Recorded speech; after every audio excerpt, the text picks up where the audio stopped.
Good evening and welcome to the July 10th, 2018 San Bruno City Council meeting. We'll call it to order. I want to thank the Garden Club for the floral arrangement. And if we could please have roll. Councilmember Medina? Here. Councilmember O'Connell? Here. Councilmember Salazar? Here. Vice Mayor Davis? Here on the phone. Vice Mayor Davis is teleconferencing in from Bass Lake, California. And Mayor Medina? Here, and we'll ask her how the weather and everything's going up there later in the agenda. At this time, I'd like to please ask Mr. Boges if you'd lead us in the Pledge of Allegiance this evening. Allegiance to the flag of the United States of America and to the republic for which it stands, one nation, under God, indivisible, with liberty and justice for all. Thank you, Chris. Announcements. We have a couple of announcements. First one is the Beautification Task Force is accepting nominations for the annual Beautification Awards Program. Applications can be found on the website as well as with the City Clerk's office. The deadline is Friday, August 17th at 5 o'clock. Did you want to add anything? No, just make sure you you are allowed to nominate yourself, any neighbors, and please, if you see someone that needs acknowledgement, do nominate them. Even if they don't win, we do put a picture up and acknowledge that somebody cared enough to nominate them. Thank you, Amy. Next item is that the regular City Council meeting of August the 14th is canceled. The next regular City Council meeting is scheduled for and will be held on August the 28th, which is customary that we excuse one meeting in the month of August. And then lastly, just as a reminder, that we have speaker cards with the city clerk. If you could fill those out and present that to her, and she'll call you up on the topic or under public comment. Presentations. There are none. All items on the consent calendar are considered routine or implement an earlier council action and may be enacted by one motion. There will be no separate discussion unless requested. Any action by council? Move to approve. Second. Motion and a second to approve consent. All those in favor say aye. Aye. Those opposed, no. Laura's an aye. Yes? Yes. Thank you. Public hearings, there are none.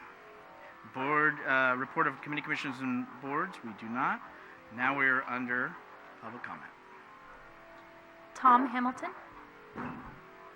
Again, these are for items that are not on the agenda for 3 minutes. And Mr. Hamilton, sir. Good evening. I just have a quick suggestion. I was thinking after attending the last council meeting, in our meetings at the TSPC, we have an agenda item early on in the agenda called the review of the agenda, and before the meeting begins, we take a informal poll of the audience to see what when public attends, what topic they're there to, that they're there and they're most interested about, and then if it makes sense, someone on the committee would make a motion to move that item toward the top of the agenda. And I noticed that on the council agenda, there's no item for review, and I don't know if that is if there's a special rule for the council, if there's something in the charter that prevents it, but if there isn't, it might be something for you guys to consider.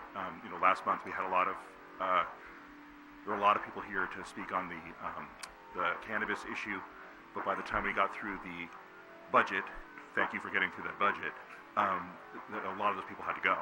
So it's just something to consider and just a suggestion. I appreciate your work. Thank you. And we will get back to you on that, and thank you for those comments. Any other folks wishing to speak that did not submit a card? If not, we'll move on to conduct of business. Item 9A, receive report on the July 4th, 2018 fireworks-related activities.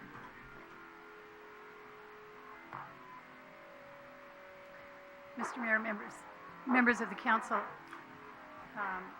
we'll give a short update report through our fire chief and our police chief, after which I will have a couple of quick comments.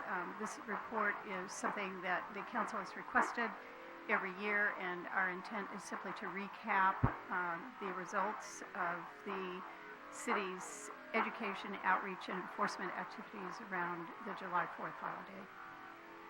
Thank you, Chiefs. Good evening, Honorable Mayor and City Council members. The Police Department responded to a total of 273 incidents on July 4th, 2018, of which 173 were fireworks related. Of the 173 fireworks related incidents, 31 were incidents that were initiated by officers in the field. We received multiple calls from several individuals and estimate the number of individuals calling the police department on the 4th regarding fireworks to be between 85 and 100. The peak activity for calls for service began on July 4th at approximately 9 p.m. and tapered off just after 11 p.m. Complaints of illegal fireworks were received citywide, with many complaints involving the use of both legal, safe, and sane fireworks, as well as prohibited fireworks. In an effort to educate and raise awareness, staff worked with San Bruno Cable to provide public service announcements aired on Channel 1, including a video message from the fire and police chiefs. We apologize to the city for everyone having to see our faces so much through the month of June. A flyer with a written message from both the fire chief and I was mailed to every residence in the city prior to the 4th of July holiday. Police and fire personnel met with fireworks vendors and reviewed the rules and regulations for the sale of safe and sane fireworks, and notices were posted on the website and via social media. On the 4th of July itself, the police department regularly posted enforcement activity updates to its social media sites in an effort to continue the public education effort. In the days leading up to the 4th of July holiday, police department personnel visited approximately 15 locations where violations were believed to have occurred in previous years. Officers spoke with residents about the use of illegal fireworks, including our enforcement efforts, penalties for the possession and use, and the danger these items pose to the community. Additionally, officers warned residents about the excessive consumption of alcohol, the impact large parties have on the community, and pedestrian safety, including children in the street. The police department deployed additional officers to conduct illegal fireworks enforcement, and from June 28th through July 5th. Officers patrolled for illegal fireworks in violation of safe and sane use, paying particular attention to open space areas. The officers also assisted with the education campaign and made contact in those neighborhoods where the department had previously received large numbers of complaints. These officers were assigned during times of peak activity from 6 p.m. to midnight. Additional personnel were also brought in to work the 4th of July. All regularly scheduled days off were canceled for police department personnel. In addition to the normal patrol beats, firework enforcement teams were organized and assigned geographic regions throughout the city from 6 p.m. on July 4th through 2 a.m. on July 5th. In all, 41 sworn and 16 non-sworn personnel worked this detail. When officers were able to observe an individual using illegal fireworks, they made use of the city ordinance sections and issued administrative citations that carry a fine of $1,000 per violation. A special emphasis was placed this year on officers patrolling problem areas on foot and on bicycles. Additionally, non-uniform officers were deployed to direct uniformed officers to issue citations for observed violations. This proactive effort resulted in a total of 25 administrative citations for the use and/or possession of dangerous fireworks. The issuance of citations occurred throughout the city, and as in years past, there were pockets of increased activity, and these pockets existed in all areas of the city. The existing municipal code section allows for the enforcement of anyone that allows, causes, maintains, or permits a violation to exist or continue by an act of omission. This year, all citations that were issued on the 4th were issued to individuals actually found to be in possession or actively using illegal fireworks. However, the police department is reviewing 2 locations in which subsequent citations may be issued to those responsible for those properties that allowed for the use should it be determined that those citations are warranted and can be clearly proven. Of the 25 individuals that were issued administrative citations, 8 were San Bruno residents. Over 400 pounds of illegal fireworks were seized compared to only 26 pounds the year before. This was primarily due to officers locating and seizing over 300 pounds of illegal fireworks from one vehicle very early in the evening before it got dark. So we were very fortunate in that account. The fire department responded to 18 calls for service on July 4th. 9 of those appeared to be fireworks related. Crews responded to a small grass fire during the day at Lions Field that appeared to have been caused by illegal appeared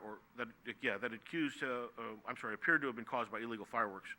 There was a fire in the backyard of a residence and 6 trash can fires that appeared to be caused by the improper disposal of legal fireworks. No pedestrian safety issues were reported. When contacting large groups, celebrating the holiday, officers generally receive the necessary cooperation. However, both dispatchers and officers in the field regularly interacted with individuals who were angry at either a perceived lack of enforcement or for being too proactive by both the reporting parties, violators, and their associates. Sometimes there was some colorful language used as well. There were no reports of any violent activity. One arrest was made for charges relating to the possession of a loaded firearm and controlled substances while citing individuals for illegal fireworks. Although you're very aware, I believe it's important to note that the preparation and response to this holiday is a collaborative effort that requires a great deal of planning. A preliminary cost estimate for this year's education and enforcement program, citywide, including all participating departments, is just over $77,000.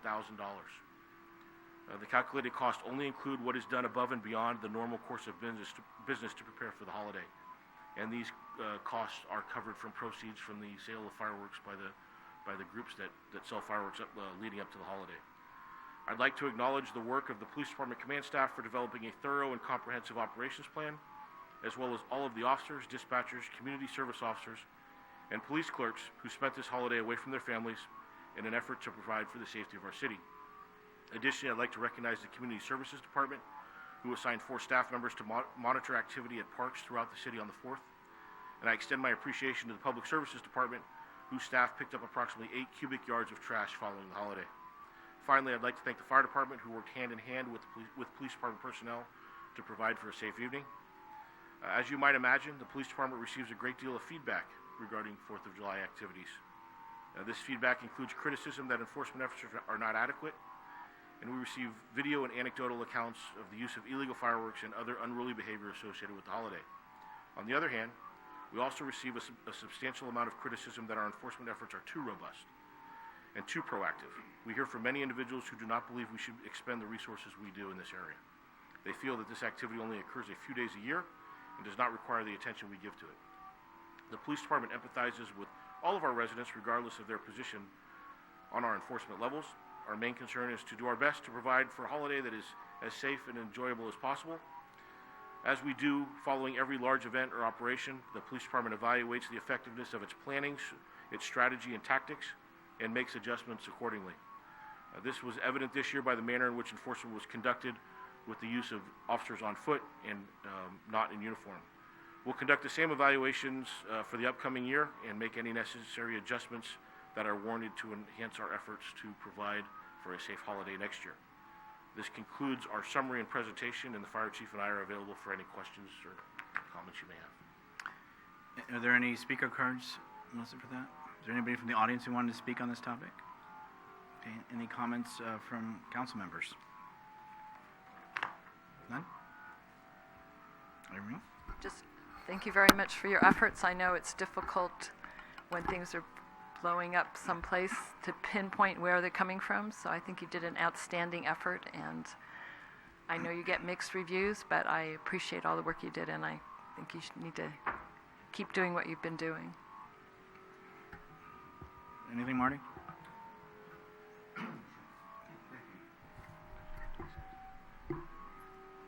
Of course, thank you for everything you do and you've done and continue to do. In my neighborhood, it was about the same. You can see the fireworks going off away, but that's as you've proven, it's almost impossible to catch. And you have to see them actually do it. Someone has to be there to witness it. Just wanted to thank you for your work, and we'll try harder next year. Thanks, Marty. Michael? Yeah. Okay. The only thing I would say is, again, echoed with some of my colleagues, of what they said about the enforcement. I know Michael and I were at the briefing, and we did a ride-along. But also what I did is I also went to work and wanted to poll the co-workers who live in Daly City, Foster City, San Mateo, Millbrae, etc., Redwood City, and just to get a flavor of how was it in your area. And I hear some of the emails I did receive, I was hearing the same thing. I have a friend who just got back from Tahoe yesterday, and he said, "You can't believe what was going on in Tahoe." with what it was up there, you would think nobody would want to dare light anything into the sky, but they were. So I think some neighborhoods have it, maybe there were improvements this year and then others felt it worse. I do know that with the staffing component that we have, that is paid for by the proceeds, meaning the city's not making money, it is paying for the costs of the staff and the extra work that we do. I know I've had a few emails, so to clear some things up, we cannot charge more than $1,000. That's where we are capped as a city. We do not make additional monies off it. It is not a fundraiser for the city of San Bruno. In essence, you're asking staff to come in and being mandatoried in to serve the community. I do know in some of the other neighboring jurisdictions, they don't have the resources. There's not a mechanism in which to put those many law enforcement officers on the persons on the street. So it is a challenge in the sense that I don't think whether we had Safe and Sane or we didn't, there will ever be a perfect 4th of July, that there won't be some concerns or criticisms. I know the fire danger has extra sensitivity to people and what's going on, as we did several years ago. So I do want to say, though, I saw it firsthand, and I do appreciate all the city staff that worked, and I appreciate, because you are correct, Police Chief, there was, shall we say, gestures as well as vocabulary that were utilized that I can't show or communicate here this evening toward the officers. And what I saw was them maintain a professionalism and do their job. And I appreciate that. And so does this council and this community. So thank you. If there's nothing else? Oh, there is? Please. Oh, and thank you so much, Melissa. Melissa's worried about you. Laura, on when you're at where you're at. Do you have any comments or any things you'd like to ask in regards to the fireworks? Thank you, Mayor Medina. I just want to remind the residents, and I think the comments already mentioned already, the problem exists in every city I've been in. I've spent different years in different cities. Unfortunately, the last 2 years I've spent traveling from other city to San Bruno, spending the day at the hospital with my father. Laura Davis? Yes. Laura, can you pause just for a second? We're trying to adjust the sound. Okay. Thanks. We're going to try it again. Go ahead, Laura. Just want to remind everybody that the problem exists in every city. And it's not Safe and Sane that's bringing it. It's people making bad choices. And the choices they're making is to purchase and to set off illegal fireworks. Excellent job by the police force, staff, for trying to eliminate the amount of illegals to the best of their ability. This year we spent $77,000 to assist in that effort. And I think I mentioned by Mayor Medina, no other city is putting that effort towards it. We are. And that is also being paid by all of the non-profit organizations that are selling safe fireworks. So no cost to the city. So, continue the efforts of the city, continue to patrol it, and to try to eliminate it. It is an ongoing issue, and we know, and we all feel it. There's animals, we're concerned about fires. It is a number one priority for all of us. Thank you.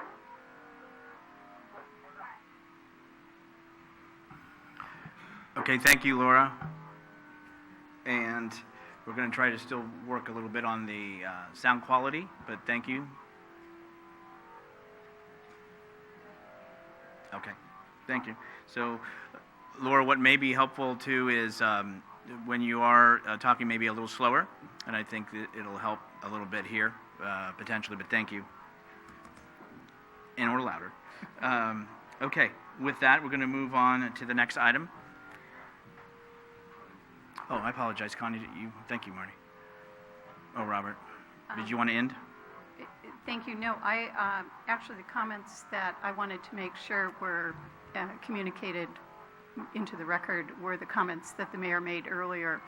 Namely, we, I think, are unique in having a funding source to be able to mount the type of public education and enforcement campaign that does go on in San Bruno, and we believe does make at least some difference. That funding source is the groups themselves who benefit from fireworks sales.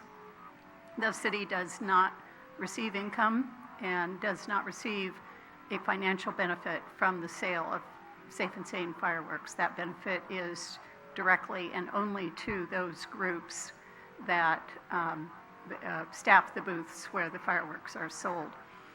And then lastly, the education and enforcement campaign that we utilize is not intended to raise money. It's intended to penalize behavior that is not consistent with the law, be that the law of San Bruno related to the use of safe and sane fireworks, or the laws of the state of California that ban illegal fireworks. Thank you. Thank you. Next item. Item 9B, appoint citizens to fill vacancies on San Bruno's Bicycle and Pedestrian Advisory Committee, Community Preparedness Committee, and Traffic Safety and Parking Committee. On June 26, 2018, the mayor and council held interviews with various applicants for the Bicycle and Pedestrian Advisory Committee, the Community Preparedness Committee, and the Traffic Safety and Parking Committee. Tonight, the council will vote to appoint one applicant to each of those committees. We'll start with Bicycle and Pedestrian Advisory Committee, one vacancy. The applicants are Matt Gaines, Marcia Glassner, William Cactus, and Hao Nguyen. Okay, and so what we're going to do is go ahead, as before, take nominations, see if there's a second, and then we'll continue, and then obviously we'll take votes. And I know it's going to be a little difficult for Laura, but I will certainly check in with you, and Melissa will remind me to keep me on target. So in regards to Bike and Ped Advisory, are there any nominations? I'll nominate Marcia Glasner. Is there a second? No? Okay. I'll nominate Matt Gaines. I'll second Matt. Okay. Is there any other nominations? Mr. Mayor, Yes, Mark. I just wanted clarification from the interview sheet. There was a Vincent Elliott. And I just want to make sure this person is still interested in that position. Yes, his first preference, Mr. Elliott's first preference was for traffic safety and parking. So we have him under that committee. His second preference was bicycle and pedestrian. So if we don't get a quorum on any of the applicants listed, we can then choose from the second. Okay, We can include him in that. right, all right. I was just making sure. I would like to nominate William Cactus. Is there a second for William Cactus? Okay. Laura, any nominations? No. Okay. So I have a person nominated Mr. Gaines with a second. Is there any action by council? We have two votes. So is there? I'll vote. You ready to vote? Yeah. If somebody wants to make a Sure. motion. Okay, so we have a Somebody make a motion. I'll move to accept or to appoint Matt Gaines as on the Bicycle and Pedestrian Advisory Committee. And to clarify that, I would recommend a roll call vote. That's fine. Okay. Oh, 'cause of Laura. So for Matt Gaines' appointment to the Bicycle and Pedestrian Advisory Committee, that would be Councilmember Medina, Aye. Councilmember O'Connell, Aye. Councilmember Salazar, Aye. Vice Mayor Davis, Aye. and Mayor Medina. Aye. And the reason for the roll call is with Laura being out, just to make it clear for the record. All right. Next committee. The next committee is the Community Preparedness Committee. Again, there's one vacancy, and the applicants are Anwar Abdel Salam and Tricia Howard. Any nominations? Through the chair, Michael.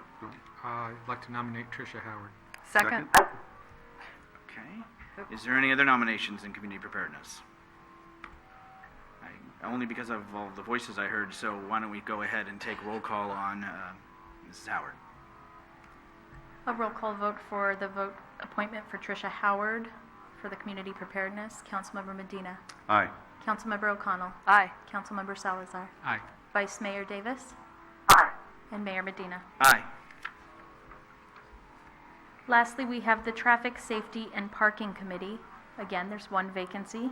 The applicants are Linda Boscano, Adam Cozzetti, Vincent Elliott, John Lampros, Matthew Sum, and Scott Thomas. Are there any nominations? Marty, I'd like to nominate Adam Cozzetti. is there a second? I'll second. Any other nominations? I nominate Scott Thomas. Or is there a second to Mr. Thomas? I second that. Okay. Any other nominations? We have 2 nominations thus far. Is that correct? Any others, council? And Laura, did you have any nominations? I seconded Scott Thomas. I want to make sure you heard that. She seconded Scott Okay. Thomas. That was So no additional. Okay. All right, council. So we have 2. So we'll go ahead and ask. We'll do a For roll a call roll call vote, on the first. starting with the applicant Adam Cozzetti. Councilmember Medina. Aye. Councilmember O'Connell. no. Councilmember Salazar. Aye. Vice Mayor Davis. No. Mayor Medina. No. The motion failed. Moving to applicant Scott Thomas. Councilmember Medina. Aye. Councilmember O'Connell. Aye. Councilmember Salazar. Aye. Vice Mayor Davis. Aye. And Mayor Medina. Aye. Again, as always, thank you to the city clerk for facilitating and organizing. Thank you to everybody who's applied. Applications are kept, and will, if there should be a vacancy, will be called upon again. But as was reminded to everybody, anybody can attend the meetings, participate, be an active participant, bring things forward, and the committee, commissions, and boards who volunteer so hard would appreciate it and would look forward to your participation. We will move on to the next conduct of business. Item 9C, waive first reading and introduce ordinance regulating cultivation and prohibiting the manufacture, processing, laboratory testing, labeling, storing, wholesale, and retail distribution of non-medical cannabis. Can you say that again, please? No, I'm just kidding. It's test. Good evening, Mr. Mayor and members of the City Council. We're here tonight based on the direction of the City Council at the last meeting, and we're bringing back an ordinance prohibiting the commercial cannabis businesses in the city. Now, just to start out, I want to point out and make sure that it's clear for the council and the public as well that the ordinance that's before you does not prohibit anyone using either medical marijuana or recreational marijuana in the city of San Bruno. The ordinance before you does not prohibit growing up to 6 plants for each individual residence, so that's allowed by state law. And the ordinance does not prohibit obtaining cannabis in whatever form in other cities and using it in San Bruno as long as that's in accordance with all other laws. So what the ordinance does prohibit is it has the same prohibitions that the moratorium that you adopted and then extended on one occasion, which now would expire in October. So all of the provisions of that moratorium are contained in the ordinance that you have in your packet for introduction. If the City Council does introduce the ordinance tonight, and if it does adopt it on July 24th, that's the next meeting, then it would be effective on the 23rd of August. And at that point, the moratorium would expire. But the moratorium is in effect until this ordinance is fully adopted and goes through its 30-day period before it becomes effective. So I'm happy to answer any questions about the ordinance. I think you had a long and productive discussion at the last meeting, and so right now what you have in front of you is the ordinance for introduction that you requested. Thank you very much. Any speaker cards? There are none. Thank you. Anybody from the audience that had not turned one in that wanted to speak on this item? Okay. Comments from council or action, etc.? You had a comment? Please. Mr. Mayor? Or actually a question. So for the public to vote on this as a referendum? Is that would be the appropriate? How would the public be able to participate in a petition or a referendum to overturn what the council chooses to do tonight? So there are several ways that could occur. One way is that members of the public could obtain petitions and place an initiative measure of their own on the ballot. So that's one way to do it, and there's the requisite number of signatures for that. Alternatively, the members of the public could could request signatures to place a referendum on the ballot that would give the city council a choice of either overturning this ordinance or of putting the measure on the ballot. So there's two ways to do that, and various complexities about both. But in any event, in either of those events, it would require public petition according to the formal rules under state law. Okay, so for some group of people that want to do that, they would approach the city clerk to get to fill that out? Is that how it works? That's correct. Because I know there's going to, well, in the event that some people are interested, like where do they start? And they start with our city clerk. That's which is right. Great. So my comments now are basically, we had a pretty thorough discussion, and I fully respect my colleagues' opinions, and even though we can respectfully disagree, I think this is something that at some point the public should really weigh in on. I know when I ran for council 3 years ago, this wasn't on my platform. I didn't really foresee myself having to take a position, and I don't recall hearing from anybody that on council their position. So I guess my question for you, for our council, would be: would there be reluctance to place this,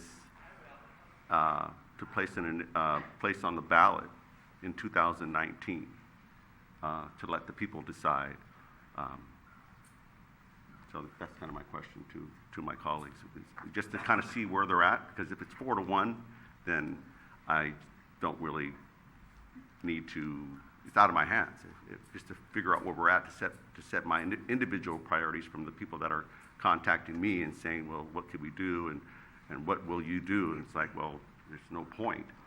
If this council doesn't want to do it, then the choice is the public will have to go through the initiative or the petition or referendum that our city attorney outlined. So that's the question I have for my colleagues. Other comments or questions, council, staff, or comments in general? No? No questions. Okay, so what I want to make clear too is the vote is to continue the ban. It's not about putting something on the ballot at this moment. It is because at October 25th, if nothing is in place, then anybody can go to the counter and start to request wherever they wish in this community that's zoned that way. Am I incorrect, City Attorney? No, you're correct, Mr. Mayor. Okay. So that's the reason why I think, if my memory is correct, not always is, that it was the consensus of the entire council to bring that back so that gap, realizing the council action can reverse that. The other thing is, too, I've spoken to a few, and it's, well, you know, again, we're going to be making a couple $1 million. Why would you stop this? Okay. Keeping in mind, too, it has to go to a vote of the San Bruno residents under Prop 218 in which to impose a tax that other communities are doing to make it viable. Other than that, there is expenditures by staff to go through the normal process and regulation. So when we start talking about just putting it on the ballot, what about the other factor of it? What about the cost effectiveness? So I think it's all in a bigger picture that I don't know that right now, as I'm voting on the ban for the reasons we talked about last time, you know, you're asking about that. So I don't have anything immediate for you to answer your, because you asked me a question, to answer your question, but that's why I'm going to support this for now for the reasons of October the 25th and making sure that we still have control, and it is not, as we know, if somebody comes in and gets established, then you can't say, you know, we changed our mind. It's too late at that point. So Let me also ask Laura Davis, do you have anything on this you'd like to add or ask? No, not at this time. I think the appropriate decision to move forward, as we discussed, and to talk about potentially testing or some avenues that don't go. To be sure that nothing could pop up in that period of time where if we didn't prove this today, there's the potential for a business coming in that overlaps. And thank you, Vice Mayor. I think that is a reminder that we did ask for a couple things of council, from testing to another item to come back as well. So that is one thing. Even though we're taking action, does not preclude the council from reversing that action and amending. Marty, I'm sorry. Yeah, and by all means, I agree. We legally, we have to, well, in my opinion as well, I agree with you that we need to extend the ban or make it permanent for the temporarily or until otherwise changed, because exactly you said, somebody can come in and start opening a dispensary, and as soon as that's open, they would be grandfathered in. You couldn't be able to take that, shut that business down once they started. Is that correct, City Attorney? That's right. It would be a pre-existing non-conforming use if you tried to change the regulations afterward and say that you couldn't have that sort of facility in that particular zoning district. Right. So I agree with you that the action tonight is for the ban, and I was just curious to figure out, as we're talking out in the public, since we haven't had another opportunity that just came up. And as I was thinking about it, it's like, well, for those people that want to do something on the ballot, we can make it easy for them by saying, hey, I personally believe something of this importance should be in the hands of the people. And once it's in the hands of the people, kind of like height limits and fireworks, only the people could change something that they vote on. So I know I'm straying a little bit, but I was just going to say it's not on the agenda to Right. take action or. we're not taking action. I would just Well, ask the you're question. asking a question, but I understand your point. Okay. Guiding to the city clerk's office would be the first step if this is passed by council tonight. Got it. And then, therefore, staff was supposed to get back to us on testing, and I forget the other item, to be honest. Just testing. It was just testing? Yeah, testing. It was testing, and that was going to be a further discussion, which at that time I think opens up more of a broad-based discussion too, to see what comes back. Okay. Any other comments or action from council? We would need a motion to waive the first reading. So moved. Second? I have a motion and second to waive the first reading. All those in favor? Aye. Aye. Thank you. I'll introduce the resolution, or the ordinance. A motion to introduce the ordinance. Councilmember Medina. Aye. Councilmember O'Connell. Aye. Councilmember Salazar. Aye. Vice Mayor Davis. Aye. Mayor Medina. Aye. Next item, please. Item 9D, receive report and provide direction to staff regarding short-term residential rentals. We have one speaker card. Thank you. Good evening, Mr. Mayor, members of the City Council. We're here to talk about short-term rentals, STRs, in San Bruno. And if it's just a short PowerPoint presentation, I'd like to lead you through the staff report to inform the discussion. So first of all, let's talk about a couple of the facts that relate to short-term rentals in the city. So first of all, what is a short-term rental? Well, a short-term rental is a rental of rooms or a home for less than 30 days at a time. And the people who rent the homes are called guests, and the people who rent out the homes are called hosts. So one question might be, well, how many of these are there in the city? And the answer is there's about 50 unique dwelling units in San Bruno, and those comprise about, as you can see on the slide, about 79 rooms and about 15 houses. So just a caveat before we go any farther, all of the numbers that you're going to see in the staff report and in the presentation are not only preliminary, but also subject to daily, if not hourly change. Our consultant, Muni Services, took a snapshot of what was here in San Bruno as of a particular point in time. And a lot of the information that you'll see in the PowerPoint slides are based on that snapshot.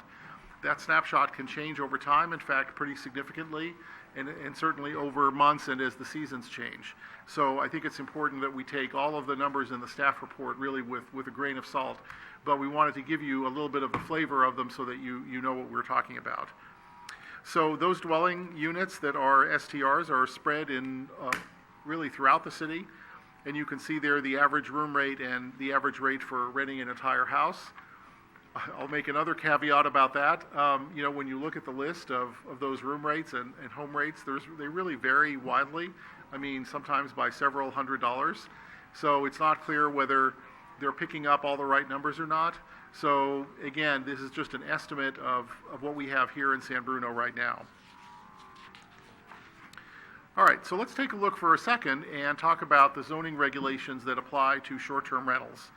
And there's really a couple of them that are relevant. One of them is what's a hotel, and a hotel is a business establishment that has 6 or more guest rooms. And as you probably know, those are only allowed in C or commercial zoning districts. So you can't have a hotel in a residential district. The zoning code does have a couple of other definitions. One of them is a boarding house, which is kind of an old-fashioned, we're renting out rooms and providing people with breakfast, lunch, and dinner sort of definition. And it turns out that you can have 3 or more guest rooms, lodging, and meals, but only in R3 and R4 residential districts, not in R1. So in an R1 district, you can only have up to 2 rooms that are rented. A rooming house, again, kind of an old-fashioned definition, is where you're not serving people meals, but you're just allowing them to rent a room. So in that situation, you can only get 3 or more by getting a conditional use permit. Well, what's that? That's a permit issued by the Planning Commission. So you have to go through a Planning Commission process if you want to rent out 3 or more rooms, and you can only do that in an R3 or R4 district. So for example, you could rent up to 2 rooms in an R1 district, up to 5 rooms in an R3 or 4, because remember 6 is a hotel, with a conditional use permit. So that sort of gives you an idea of what we have here. And in case you're wondering, we did not correlate any list of properties with what zoning districts they're in or how many rooms they have or any of those things. It's too preliminary now to conduct that sort of analysis. So we don't have all of that information, but that's a general overview.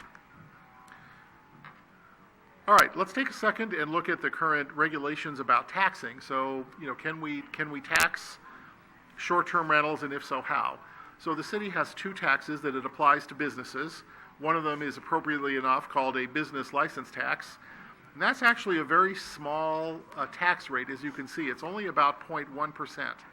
And it's really intended to capture the large business establishments in the city. If you make $75,000 a year in gross income, you only owe the city $75. So it's a very small amount of money.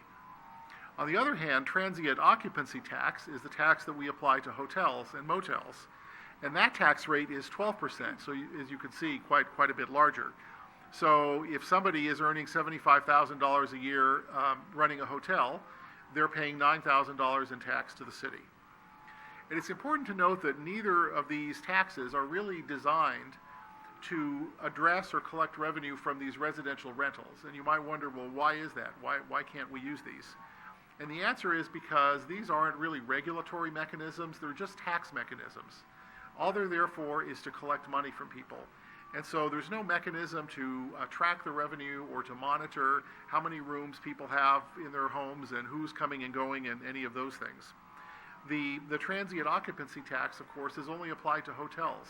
It's not applied under current zoning or under current law to any of the short-term rentals.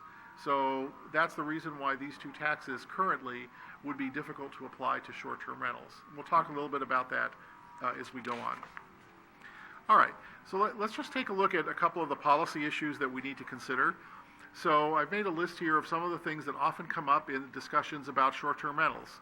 And at the top of the list is that property owners and individuals who rent these houses indicate that it's supplemental income for them. They can pay the mortgage with the income.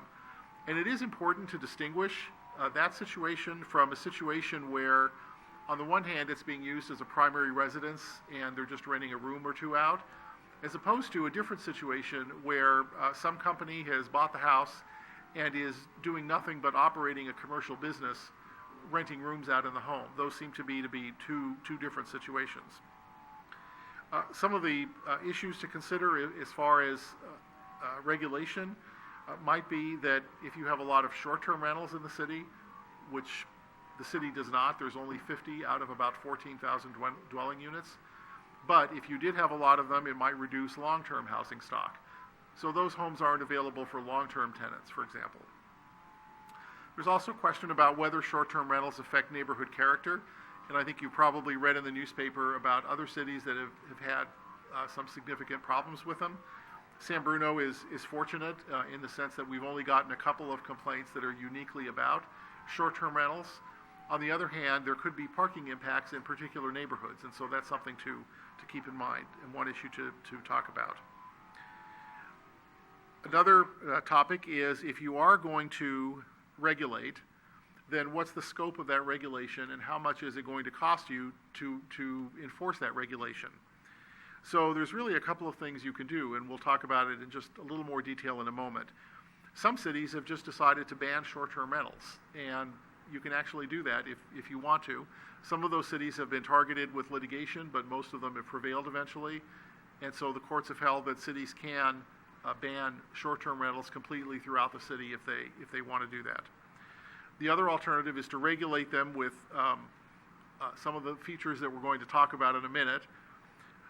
One important thing to remember is that the more regulation you impose, the more enforcement it requires and the more staff resources you need.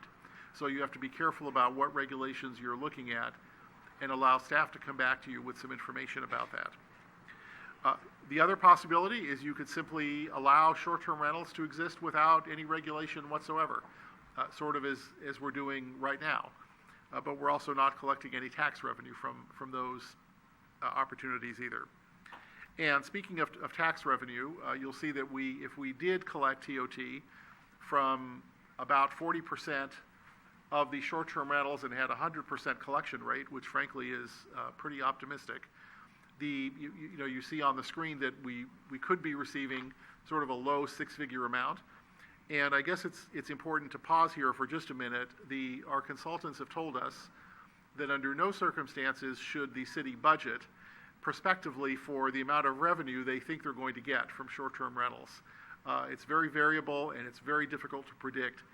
Depending on which model you use, you really don't know in advance how much money you're likely to get. That's really not the case for hotels because you can predict overall trends in the economy with hotels, but it's very difficult to do that with short-term rental properties.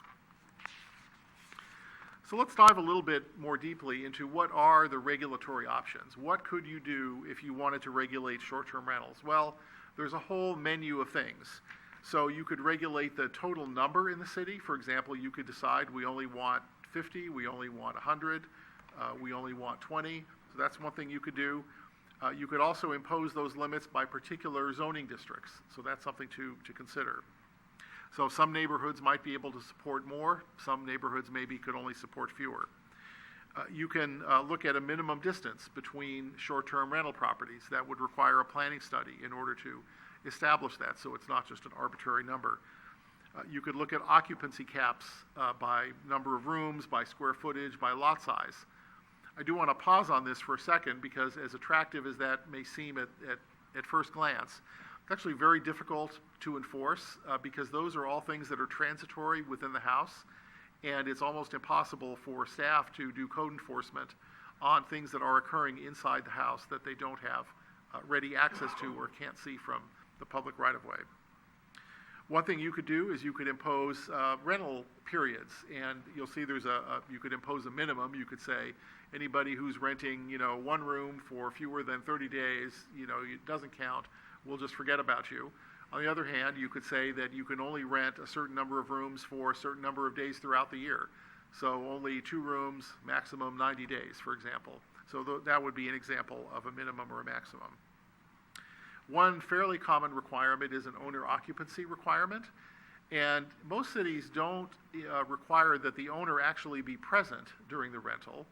What they do instead is require the property owner to come in and present the property tax, the homeowner's exemption on their property tax to show that that property is their primary residence, as opposed to they're actually living somewhere else and have only, bought the house and are renting it out only for a short-term rental. And then finally, you might want to consider what sort of permit process to establish. And a permit process can take two forms. You can certainly have a staff review. Somebody comes in, maybe goes to the clerk's office or the community development counter. For example, San Luis Obispo has an interesting permit process. It's on the website. It tells you what to do. $836 later, you have a permit to operate your short-term rental. Of course, you have to remit the transient occupancy tax as well. The last issue that comes up, though, in terms of permitting is whether, in association with the permit process, you want to have an inspection process. So does the city want to inspect those short-term rentals before they're permitted to make sure that they're safe for the public that decides to stay there overnight or maybe for several nights? So those are a number of regulatory options, and I've gone into them in a little more detail in the staff report. So here's a couple of things to keep in mind in terms of regulation, and here are some of the challenges. I think I indicated, yes, cities can legally regulate these, but I think you have to keep a couple of important things in mind. It's first of all important to remember that you're regulating the land use, not the users. So I guess to put that in a layperson's terms, what that means is that somebody's brother-in-law can be just as bad a tenant as an actual tenant who's unrelated to the family. So what the law says is that you have to regulate the use, not the users. The other thing to consider is that currently you've got about 50 of these properties in the city, and so if you decide that you want the city to regulate and enforce, then you're adding 50 additional code enforcement properties to the list that have to be monitored and enforced on an ongoing basis. So you may have to, and you certainly will have to allocate additional staff resources to do that, either by staff or by some sort of contract services. One thing that many cities do is, I indicated San Luis Obispo, for example, is they recover the cost of the administration and enforcement through the permit fee, but it's a fairly steep permit fee, $836. So it's not just a nominal fee. A couple of other challenges to regulate. One thing that a lot of people don't realize is that the online platforms don't actually have to share any information about either the guests or the hosts with anyone, including the city. And that's been confirmed not only by 2 federal statutes, but by court cases where cities like San Francisco have tried to force the online platforms to give them that information, and they've successfully resisted doing that. And then the last thing to consider is the more you regulate these and the number of rooms, well, the less revenue you might get. So if you say that you can only have 1 room or 2 rooms rented, only 90 days a year, then you're well below that 40% threshold that we assumed for the revenue that you might get. And you're certainly not going to collect 100% of that revenue. So I think it gives you a little bit of an indication of how difficult it is to predict. So what are the options for collecting revenue? And there's really 3 of them. And I talked about 2 of them in the staff report and then added one when I was doing the PowerPoint, so I wanted to be sure to go over that with you. So the first option is to just simply collect transient occupancy tax, 12%, from each individual property owner, and you have about 50 of those individuals. And you can use city staff and contract services to do that. However, it is difficult to verify because it's very difficult to tell how many people are in the home, when they're there, how many nights they're staying, and what they're doing. And you can certainly require documentation, but you can imagine that's going to become difficult for staff to enforce over time. The second thing you could do is enter into what's called a voluntary collection agreement, a VCA, with Airbnb. And what that is, it's an agreement that Airbnb has offered to some cities, and we haven't talked to them directly about whether they'd be willing to offer it to us, but they've offered it to cities like Redwood City, for example, where every year or every month or every quarter they just send you a check. And the check represents what they believe is the 12% of the revenues that were generated in San Bruno. So immediately you could see that there might be a problem with that, which is the opposite of the problem with going after the property owners, which is verifying that that's actually the amount that's owed. Those agreements do allow the city to audit every 4 years, but the data that's provided is what's called anonymized or disaggregated, which is a fancy way of saying they still won't tell you who the hosts and the guests are, but they will provide information regarding what the gross revenues were and how they calculated the amount. But there's still no easy way for the city to verify it. And then finally, there's an interesting option that I've been talking to a couple of land use and taxing attorneys about, which is to amend our ordinance, our TOT ordinance, to require the online platforms to actually collect that revenue and remit it to us, even in the absence of a voluntary collection agreement. And I just found out this morning that Palo Alto has been doing that. I don't know how successful they've been or whether they eventually defaulted to a voluntary collection agreement or not, but that might be also something to consider. However, in that situation, remember, you still have the audit problems where you can't require the online platforms to tell you who the guests and the hosts are. Well, you can mostly find out about the hosts because there are services that will do that, but it's still very difficult to verify how many days and nights people are there. So those are 3 options for collecting revenue. And then finally, there's a couple of things we're requesting direction about tonight. And so the first question is what we asked at the beginning, which is, should the city regulate short-term rentals? If not, then the discussion's over. If so, what type of regulations are you interested in? And depending on what direction you provide, we can come back to you with a lot more information about any or all of those options. There's a lot of information out there. Cities are doing wildly different things. As I mentioned, Redwood City has a voluntary collection agreement. The county of San Mateo decided they didn't want to go that way. They're going to do it on their own. Other cities have hired a consultant to help them. So there's just all kinds of options out there, and no city has picked one particular best practice. And then lastly, the question of should the city collect TOT, transient occupancy tax, from these short-term rental owners? And if the answer to that is yes, then using what mechanism? Going to the property owners directly, going to Airbnb for a voluntary collection agreement, or amending the ordinance to require all of them to provide that TOT, but then having to enforce that. So that concludes my staff report, and I'd be happy to answer any questions and happy to take any direction and come back with some additional information.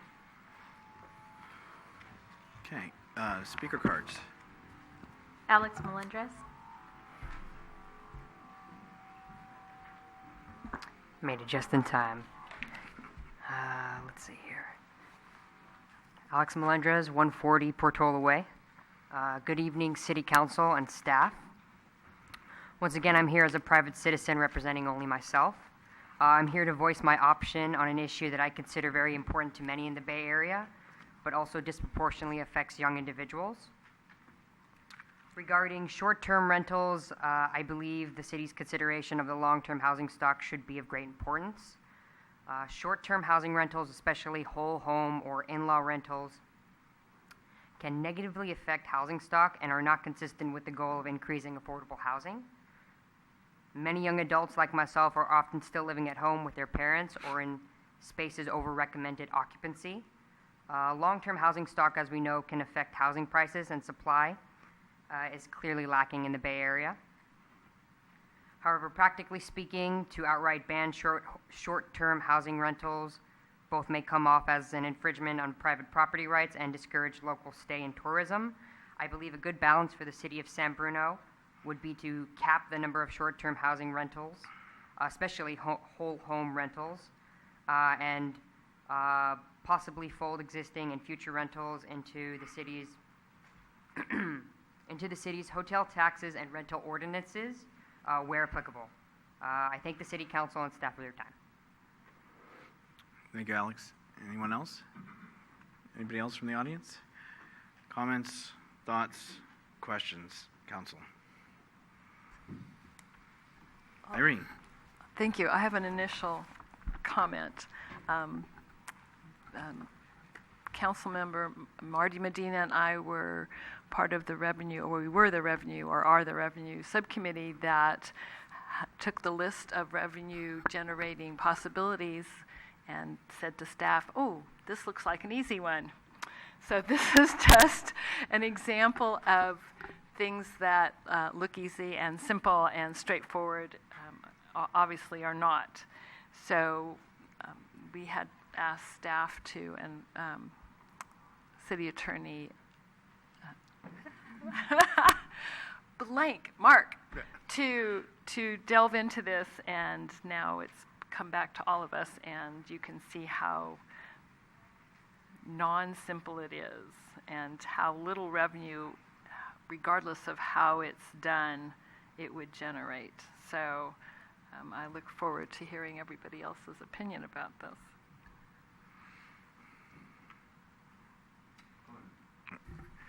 So yes, Irene and I were, we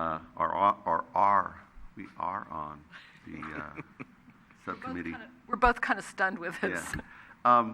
And really, it was you're right, it was one of the easier ones to kind of get off the list, because pretty much everything else you have to go do to Prop 218, you have to go back to the voters to increase taxes.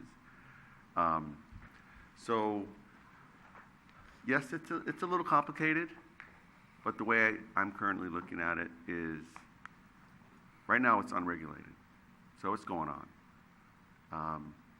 Are those places safe? Who knows? Our next door neighbor, Millbrae, had some issues, and they're probably a couple steps ahead of us, a couple meetings ahead of us, and figuring out what route to take. I think it would be nice to piggyback along with them and hear what they're doing, and we don't need to reinvent the wheel. Alex, I appreciate your comments that there should be a cap, but it seems like it might be self-regulating. You know, there's about 50, so what would be the cap, 100? But I'm open to hear what everybody thinks about that. So it's unregulated now, and we get absolutely nothing. Well, we could potentially get $200,000. It's going to cost us some money to get that. It was a snapshot. Probably the prices go up during the holidays, and so I'm in favor of going along, and I'm not sure exactly what model is going to work best. If we amend an ordinance to require all TOT, that doesn't prohibit Airbnb to still pretty much, it's kind of the same thing. They're going to go ahead and give it to us anyhow. They're not going to require the property owner to do it. I think that would be a lot more difficult to try to do. But however that works out, of making it more automatic and having contract staff, I'm interested in seeing how other cities are going to do it instead of trying to reinvent the wheel. I know our code enforcement department has plenty of things to already take care of. But right now we have things that are unregulated. Is it safe for people to be in those houses, and is the setback to where their fence line, their property line next to somebody else? Who are these people that are next door? I don't live next to one, but if I think there might be one around the corner, because I see a lot of different cars coming in and out. I suppose I could get on Airbnb and find out where they're at. You just pretend you're interested in renting the space, and they're going to tell you where to go. So those are kind of my thoughts for now. I think we need to regulate. I think we could definitely use the 100. We could use 100,000, even if it's half of that. So those are my comments. Anything?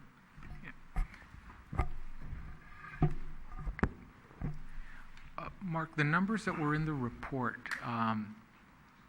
where did we gather the information about how many units? Is that just looking at Airbnb or one particular platform? No. So Muni Services, who is generally we use for sales tax consulting, also is in the business of figuring out and helping cities to determine what online short-term rentals they have. And so the listings they looked at were not just Airbnb. They were across a wide variety of online platforms, the most popular ones that you've probably heard of. As it turns out, I think most all, if not all, of the listings in San Bruno were listed on at least Airbnb in addition to some of the other sites. So generally people list, it appears, on more than one site, but it appears almost all of them list on Airbnb. Okay. And could people potentially go on Craigslist or on Nextdoor and advertise their properties there? And That's possible, I suppose. I don't think they looked at Nextdoor, and I don't think they looked at Craigslist. Okay. Because I like the idea of having the TOT collected by the online platform, but I'm wondering how many of those sites we would capture by going that way, or if people would find another way to advertise their property to sort of skirt around it. So I'm wondering how effective it could be. That's a good question. One of the things that we had thought of when we were talking about this at staff is, depending on the direction we get from you, to then make some additional inquiries from cities that use that approach and find out what their compliance rate is, because I'm sure they can test retrospectively to go back and see, did we get all the money that we thought we were going to get? And if not, why not? And if so, well, it's working well. So. Okay. Yeah, it seems to me that the sharing economy is here to stay, and so we should find a way to embrace it, regulate it if possible, hopefully without causing too much additional work for staff. I know we've got an item coming up about enhancements, and it's already pretty obvious that we're kind of spread thin already, so I don't want to create a situation where we're trying to chase down things that may or may not pan out, but it does look like there is potential there, and so I would be interested in seeing more details around how we can regulate it. Comments, Laura? Yes, I think I echo Councilmember Salazar's comments. I'm concerned about staff time. I'm concerned about spending money to get money. Then the bigger picture is also housing in what's the word for it? Not enough is going around. More jobs in the Bay Area than there are housing. We do know we have an issue with that. Just don't want to spend money on something that, and time and effort, that we're really not going to recoup. However, I'm also interested in seeing what other cities are doing. So I echo Councilmember Medina's comments regarding the city of Belgrade. I'd also be interested in hearing more about what the city of Palo Alto is doing.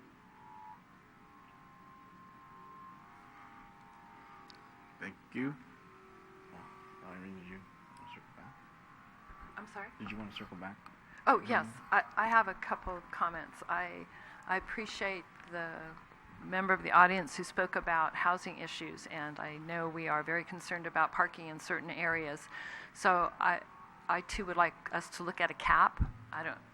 If we cap at 50, are the people who are already listed, that would be it? Is it like grandfathered in, or is there some kind of time period where I don't know, or if we cap it 100, or how would that work? Well, or would you have to go look unfortunately, it up? it's a little more complicated than that. Of course it is. And the reason for that is because of the individuals who are currently renting their houses out, it's not clear that all of them are compliant with our zoning codes right now. So you would want to set up a permit system to have people come in on a first-come, first-served basis to request a permit and then put in place whatever inspection or other regulatory mechanism you have to determine if they're complying both with the zoning code, certainly with the zoning code in terms of number of rooms they're renting out, and then also with building codes. So the difficulty is that just because there's 50 now doesn't mean there's going to be either fewer than 50 or more than 50 when you put your permit program in place. Okay, good point. So I think we are hearing from everybody, well, you have your choice too. You have your chance. But I too would like to hear about other cities and what they've done and what has been successful and what hasn't been, and obviously we wouldn't do that. I'd like to let us to look at a cap, and I would also like us to look at parking. We have some very narrow streets. We have some areas that houses don't even have garages. And we are already hearing from people about strong parking enforcement issues. So I would think we would not allow Airbnbs in those areas, or I guess it's as short-term rentals instead of Airbnbs in those areas. I agree about permitting, having some kind of permits and making sure that the places are safe. I'd also like to hear more about what do you do when somebody advertises, they don't have a permit, they're not part of the system that we have. What is the recourse with that? What do we do with those? So that would be covered under the normal part of code enforcement. So it would be the same as individual property owner either building without a permit or having some use of their property without a permit that's required. So I think that the going back and looking at, as you and some of the others have suggested, to look at different zoning districts, and some areas might support more, some might support fewer, might suggest that rather than having a citywide cap of a certain number, that you actually might want to look at certain neighborhoods. And unfortunately, that's going to require a lot more work on a staff basis, because then you have to look at individual areas and zoning districts. So while we could certainly come back with a total cap for the entire city. One question is whether you want to look at specific neighborhoods, because these rentals are spread out all over the place. And it's clear from from talking to our consultant that some of those areas might be impacted for parking and other reasons, and others may not be.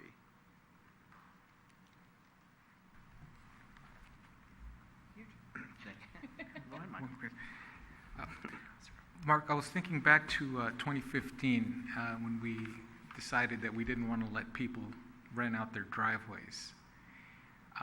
Is this similar to that in that I think back then you said something about basically if they rent their driveways, it's a commercial use of their property and it shouldn't be allowed.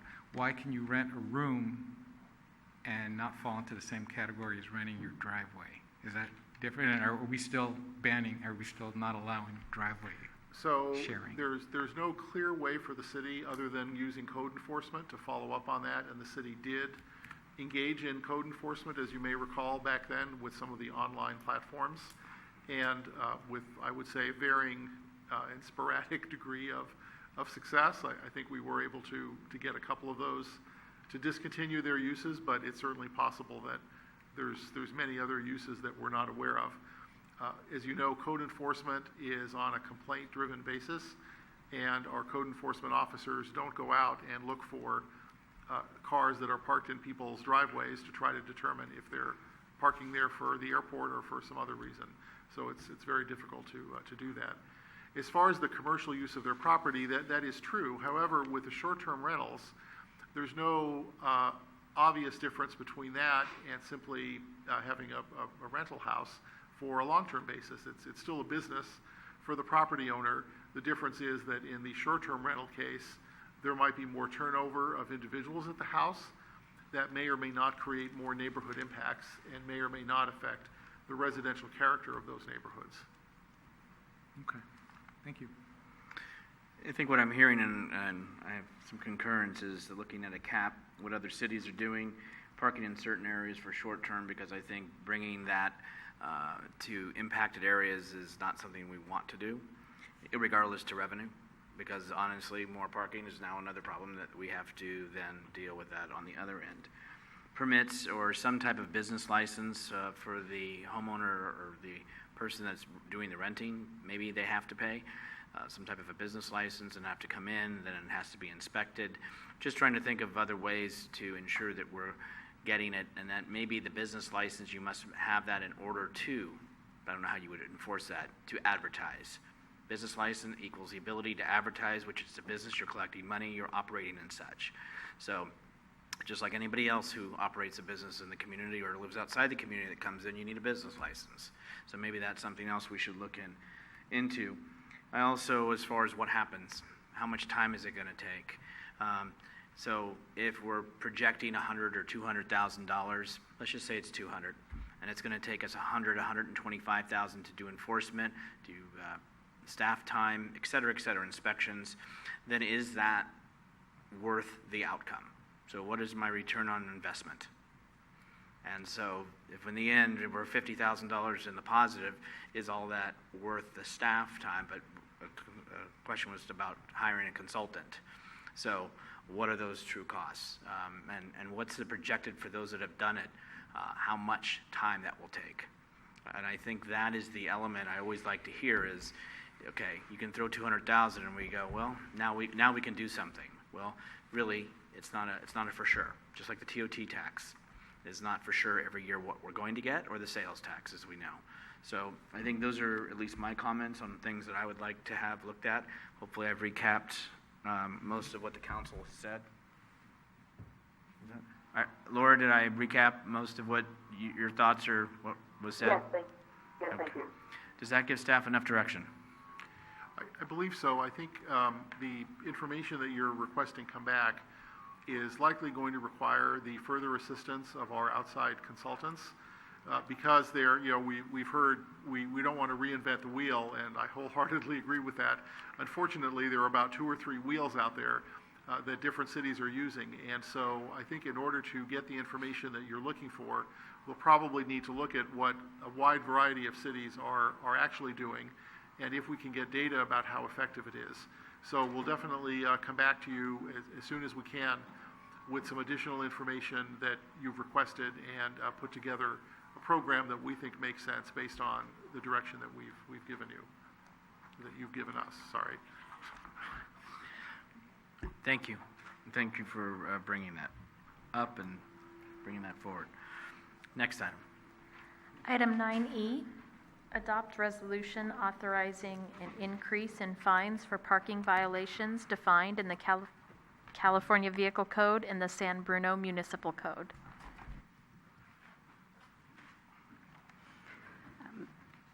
Mr. Mayor, members of the City Council, this report and the analysis that was provided responds to specific requests by the City Council and by the City Council's Revenue Subcommittee to consider parking fines as a revenue strategy as well as a means by which the city might better enforce parking violations. The data was collected and the majority of the analysis was provided by the police department, and the police chief is here to deliver a more substantive report. As I mentioned, this item was a joint effort of our offices, and part of the consideration that I'd like you to understand tonight is that the recommendation is really based on, for a very modest increase in most of our parking fines, is really based on the analysis for existing costs of providing or making parking citation, enforcing parking violations and processing parking citations through our outside vendor. The police department does not typically utilize, and their mission is not to raise revenue per se. Their mission is to enforce violations. So I would suggest that the council be mindful of the fact that our analysis is really limited to, and the recommendations so far have been limited to cost recovery of existing costs associated with both enforcement as well as processing. The City Council, as you'll hear further in the report and is addressed in the written report, the City Council retains the authority to increase most of these parking fines by as much, or as up to as much as $100 per, based on state codes. But that discretion lays with the City Council, and we're happy to take any additional direction from the City Council with respect to revenue generation from parking fines, as well as additional enforcement strategies associated with violations that are of most concern to the community. As the city's police chief begins his report, I'm going to pass out a handout that was inadvertently not appropriately annotated in your packet, simply to shade and color, to call out those recommendations in the attachment to your written staff report that represent citations going up by an amount that is more than about 30%. So I'll hand that out and turn the report over to the city's police chief. Thank you. Good evening once again, and I will be fairly brief as the city manager covered most of what I was going to convey. The California Vehicle Code allows cities to establish fines for parking that are, or for offenses that are identified as infractions, which most parking violations are, whether they're identified by the Vehicle Code or by municipal code. The code also puts a limit on the amount of a parking fine on most infractions of $100. As the city manager mentioned, the police department does not consider revenue when we conduct any type of enforcement. Our goal in providing parking enforcement is, depending on the type of enforcement, for example, for time parking, our goal is to do what the code intends, which is to make sure that there is a regular circulation of parking available within specifically the areas that are identified in time parking, the downtown areas. Another example is street sweeping. Our intent is to deter folks from parking in areas where the street is going to be cleaned as a quality of life measure. The only, as a matter of coincidence, I guess you could call it, Assembly Bill 503 went into effect about 9 days ago on July 1st. And it addresses the collection of parking fines. As some of you may know, and I know from personal experience, if you don't pay your parking fine, when you go to register your vehicle, you're not allowed to register it at the DMV unless you pay your parking fine along with some late charges. That still holds true. However, Assembly Bill 503 provides for a payment plan for those that may be indigent or may want to apply or can't afford to pay their fines in whole. So our vendor, TurboData, who manages our parking sites and does so for the entire county, has established a process on developing that payment plan for those who request it. And so it's those who fall into this process have to be notified of the availability of a payment plan, and then they have to request it. Should they request it, the charge by our the entity that manages our parking sites is $11 per citation for every citation that a payment plan is requested to pay for. The code allows us, or the bill allows us to recoup approximately $5 of that $11 through the additional fees charged in the late fees. So what this really means is unknown. It just started again about a week and a half ago. We probably won't know the real effects of the fiscal impact to the police. It comes out of the police department budget, but the fiscal impact to the city for another year, because it's going to take that long for vehicles to be re-registered and parking fines attached to that. I can tell you that of the $600,000 in parking revenue that the city typically sees in a year, approximately $190,000 of that revenue comes from individuals who are registering their car and just failed to pay their parking site. So there's a lag time with that. So there's about a third, a little less than a third of the fines are collected via this DMV program where they attach the fine to the registration. So those individuals would be notified of the availability of this payment plan and how many people would take advantage of that and what the cost to the city is going to be kind of remains a mystery to us all. The recommendations that you see on the spreadsheet, the police department contributed to those, and we considered two things when we did so. One is this new bill and how we're going to recover those costs, not knowing what those costs are going to be. And the second consideration was comparing other local jurisdictions to see where we fell within the range of existing fines in the area. So that's all I really have to add to the report that you have, and I'd be happy to answer any questions.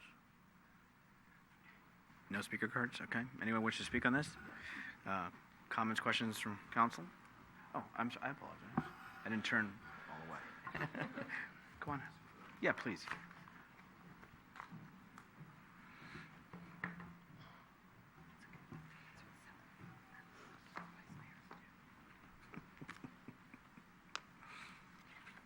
Hi, my name is Adrian Lopez, and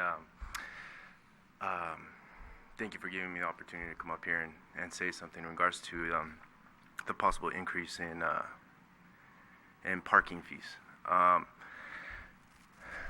grew up on the west side of El Camino, and now currently I'm living on the east side of El Camino, so I have a very good idea of the differences in parking availability. And being that I work in the construction field as well, I do have a pretty good understanding of zoning ordinances and the problems that the residents on the east side of El Camino face. I believe that any type of increase in parking violations would greatly affect the residents on that side, due to the fact that when that area was constructed, there was no planning division at that time to enforce what type of residential housing units needed to be established there. So within that area, you have duplexes, apartments, homes, and it's very congested, which makes it very difficult for people to find parking in the first place. And there is also another issue where some of the homes are so outdated that the driveways aren't to code, where they are smaller than they should be, and cars can't park in those driveways as well, so they have to park out in the street. Putting into the fact that you have to, your street sweeping once every other week on Wednesdays and Thursdays just makes it very difficult. And I think I see how raising the prices for the tickets can be of a benefit. I believe that I don't think it would solve the issue, and I think more so it wouldn't the residents who that ticket That's right. that by raising those ticket prices, the people who live in those areas would be more so, probably more so angry at the fact that they would have to pay those higher prices, and I think it would be more of a negative than a positive. Thank you. Thank you. Thank you, Mr. Lopez. Anyone else? Questions or comments from council? Michael? So the speaker brought up some really good points there, because increasing these fees definitely does impact our residents. It impacts the people in the neighborhood, and a lot of times they're making do with what they have. But it does seem like there is some opportunity here, at least for the things that are safety issues, to take some action that hopefully won't impact the neighbors, at least not the law-abiding people in the neighborhood. I did have a question. Some of the items on this list are municipal code violations and some are California Vehicle Code violations. And I'm wondering, does the $100 cap apply only to the vehicle code, or does it also apply to the municipal code? So it applies to anything that's not a misdemeanor. So there are some vehicle code sections listed here that are misdemeanors. For example, there's some registration violations where it's kind of an intentional act. If you put the wrong license plate on a vehicle, that would be a misdemeanor. But the way that the vehicle code reads allows for or provides the $100 cap for any traditional parking citation. So there are some non-parking citations intermingled within our fine schedule. Okay. Yeah, I did notice that some did exceed the $100. That's why I was wondering why there was a difference. And I noticed some that, well, for example, you mentioned the wrong license plate, but there's also one, it's a separate one for displaying the wrong registration. I'm assuming that's the wrong tag on the plate. And is that considered different? And is there any reason why we didn't raise that one? So that's basically a fix-it ticket. So that would be a currently registered vehicle that just did not have the current registration tab. Okay. So either somebody took it off or they forgot to put their sticker on. So it's not a registration violation of registration. It's just that the current sticker is not on the license plate. However, the car is legally registered. Okay. And yeah, I noticed there's a series of them here that are either red zone, handicap, parking. They're only moving up a little bit, but I think those could potentially be considered safety issues. Obviously, if something's been painted red, it's probably because of a line of sight issue, or because it's in front of a hydrant. So I'm wondering why we wouldn't want to raise those up to the maximum. Again, understanding that you've probably been focused on just, cost recovery, not trying to make a profit on this, but I think to be an effective deterrent, you would want the fee to be appropriate to encourage the type of behavior. Yeah, so the police department doesn't really make, we took into account two criteria without making suggestions, kind of giving you an idea of where we sit. And the two criteria were one, the new assembly bill, which we don't know what that impact is going to be, and then two, we did a comparison with other jurisdictions and tried to find some middle ground as to what we saw that was going on in other areas. However, it's completely at the council's discretion to make the necessary adjustments with what the code allows. Okay. Thank you. And just as a follow-up, yes, this is staff coming back at some requests for increases, but also it is an opportunity for council to offer and chime in if they feel there are other areas that also eventually need to be addressed, as you're alluding to. Other questions or comments from Irene? Well,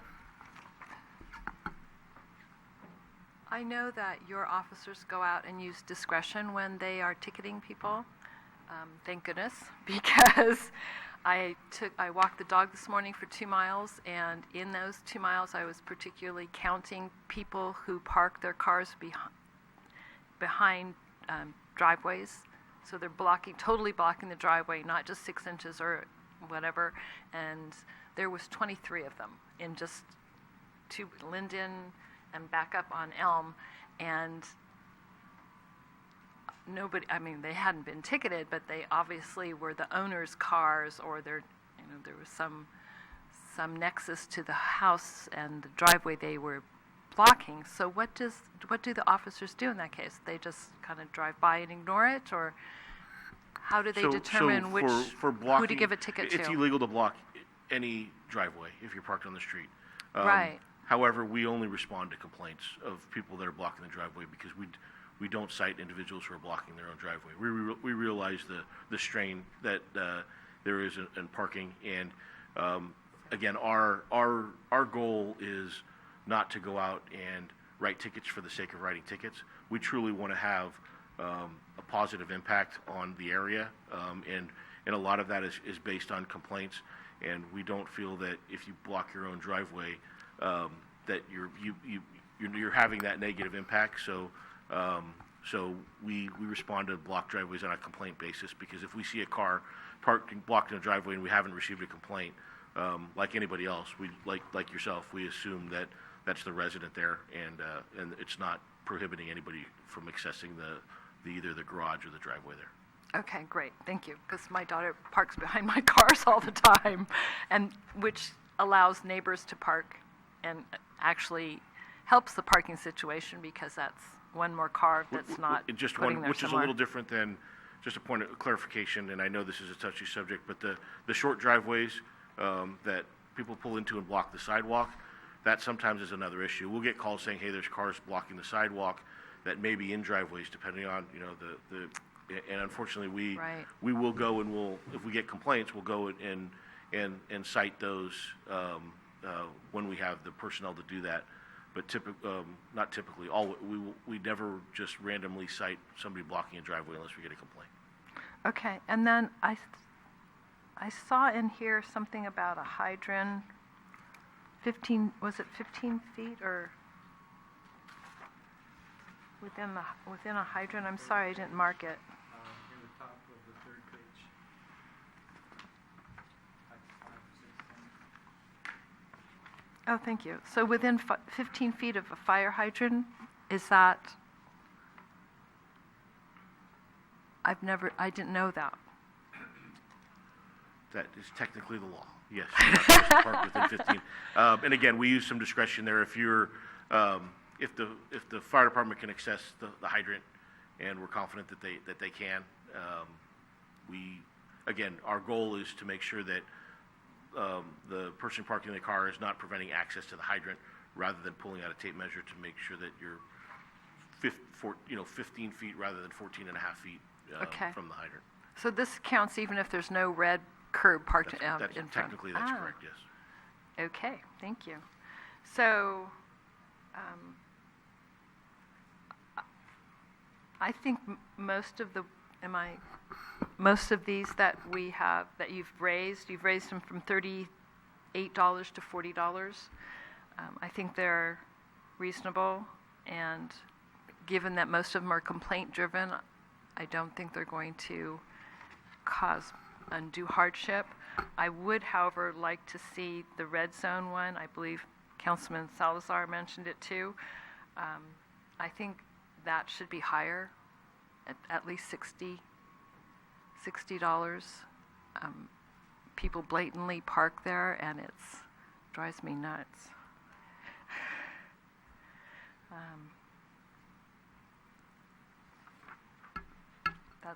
That's my comment. Thank you. Marty, anything? Yes. A mic up there. So, Mr. Lopez, thank you for that perspective.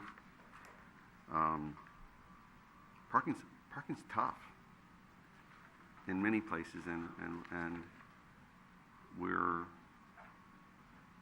the permitted parking subcommittee provided their recommendations to staff, and this is one of the things that came out of that, of increasing the fines so that it could be an additional deterrent for people that are parking their vehicles not in the right spot, or making it unsafe. And that's the number one thing I'm concerned about. Safety and allowing people that need access to a full sidewalk, those in wheelchairs, those with strollers, those with mobility issues, that they could freely, as the law intends them to walk, to access the sidewalk, whether it's in a wheelchair, to be able to get from one part of town to the other, uninhibited. And that, in my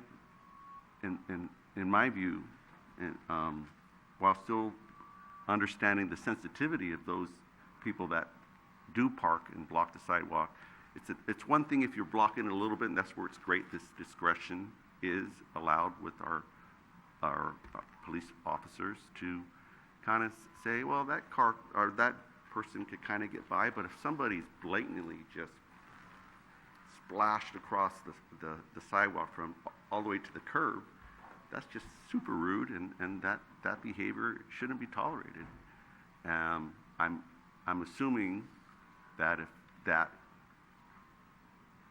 is viewed by an officer, the worst blatant case is that they would stop and give them a ticket.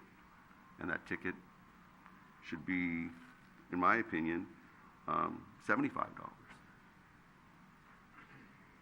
The increasing, if the intent is to change behavior by increasing the fine by $2, that's not going to work. You know, it has to be a bigger bite than that, because what's $2 more today? And compared to the inflation of what the last time it was raised in 2010, you know, inflation is closer to 15% over those years. So $2 is very little. I would recommend that a subcommittee be formed and get back and review this, because there's so many things here. I mean, I looked at this when I got the agenda packet on Friday, and I was like, wow, that's a ton of different things to people to get tickets for. But being able to prioritize, and those that are more causing a hazard to a neighborhood, and you've done that.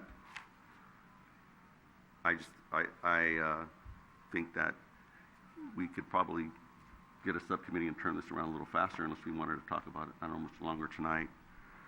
I'm definitely not in favor of increasing the parking ticket for somebody on street cleaning day. There's so many random things that happen on that Wednesday or Thursday when when I was working here, I got it a couple times just because we weren't paying attention. I haven't gotten one in years, but a friend of ours who took Jeanette to the doctor parked on the other side of the street, and when she got back, she had a ticket, and it was like, you know, who was to think, right? And I've heard, you know, why do you park, or why do we cite on one side of the town and we don't cite on the west side of town, and then increasing the fines on that. It's more or less somebody forgetting than really creating a safety hazard, in my opinion, to then somebody blocking the sidewalk, parking in a handicap ramp, parking on the curb return, and doing all the other kind of sneaky things of rubbing out curb marking, tire marks, or chalk marks on their tires. So those are kind of my thoughts. I'd like to see the 72-hour, or maybe this is a question for you, Chief, of when it comes to the 72-hour, so you get a call, car's been there for 72 hours, and then an officer comes out, CSO comes out, I think, and marks the tires, and then 3 days pass, and they come back and check to see if the car's still there, and if it's still there, then they get a ticket and removed, or how can you help me understand what actually happened? So first, a couple of things. I wanted to clear up one. You mentioned an assumption that unfortunately I cannot corroborate. We do not proactively enforce cars on the sidewalk. We just simply don't have the personnel to do that. The only parking that's proactively enforced in the city is time parking and street sweeping. It's the only posted parking regulation. It's the only it's the most frequent violations, and it's the only violations that we are equipped to proactively enforce. We don't have the staff, nearly the staff, to stop every time we see a car parked on the sidewalk. That's just not feasible. For the 72-hour parking violation, so that code is misunderstood frequently. The 72-hour, the way that the 72-hour code is written, it's written for abandoned vehicles, and it's to prevent people from leaving abandoned vehicles on a roadway. So it's not something that can be proactively enforced. If an officer is driving down the street and a car is parked legally, the officer would have no idea how long the car has been parked there. So we only do that in response to complaints. Our calls for service regarding that area have increased dramatically to the point where they have impacted our other parking enforcement areas. And the frustrating part about that is, it used to be about 13 to 15% of the 72-hour violations had merit, were enforceable. We would end up taking some enforcement action. That's reduced to about 9%. So we get a lot of calls, and we have a whole abandoned vehicle program that is extremely labor intensive, and unfortunately, there's a lack of return on that investment because our calls have increased dramatically. But to answer your question, if a car has been determined to have been parked in excess of 72 hours, they get a citation and it gets towed. And then in order for the registered owner to get the car back, they have to come to the police department and obtain a vehicle release authorization at a cost of $85. And then in addition to the $85, they have to go to the tow yard that towed the vehicle. They pay for the tow fees and any storage fees and that's paid directly to the tow company. We set parameters on what they can charge, but it's a significant amount. So in addition to the citation, it's a pretty costly endeavor to get your car back after it's been towed for 72-hour violation. Unfortunately, we don't. Again, less than 1 in 10 of the complaints we get are actually enforceable, because we see that those are gone in a very short period of time. Thank you. Laura, any questions or comments?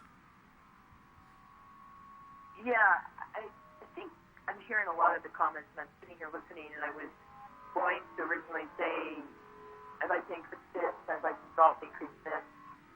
But possibly there is a subcommittee that reviews these details. I mean, I guess when I first looked at this, we haven't reviewed fees since 2010, which is 15 years ago, and some fines increased by $2. And I understand that the original comment that these fees are really to prevent, not to raise funds to the city.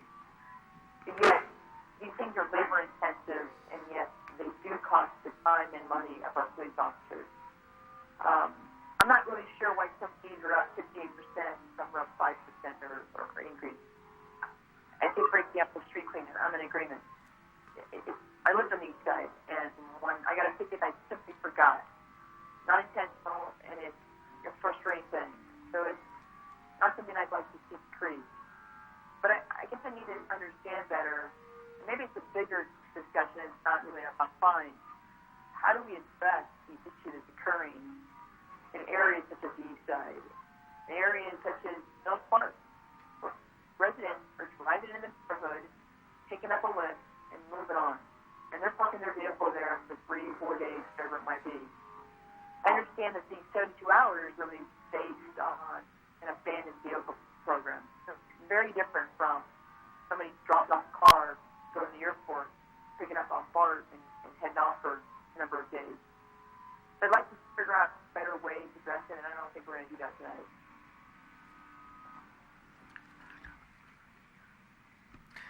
Okay, so here's what I've. Okay, let's. Please. Helps. Thanks. I have one more question, Chief.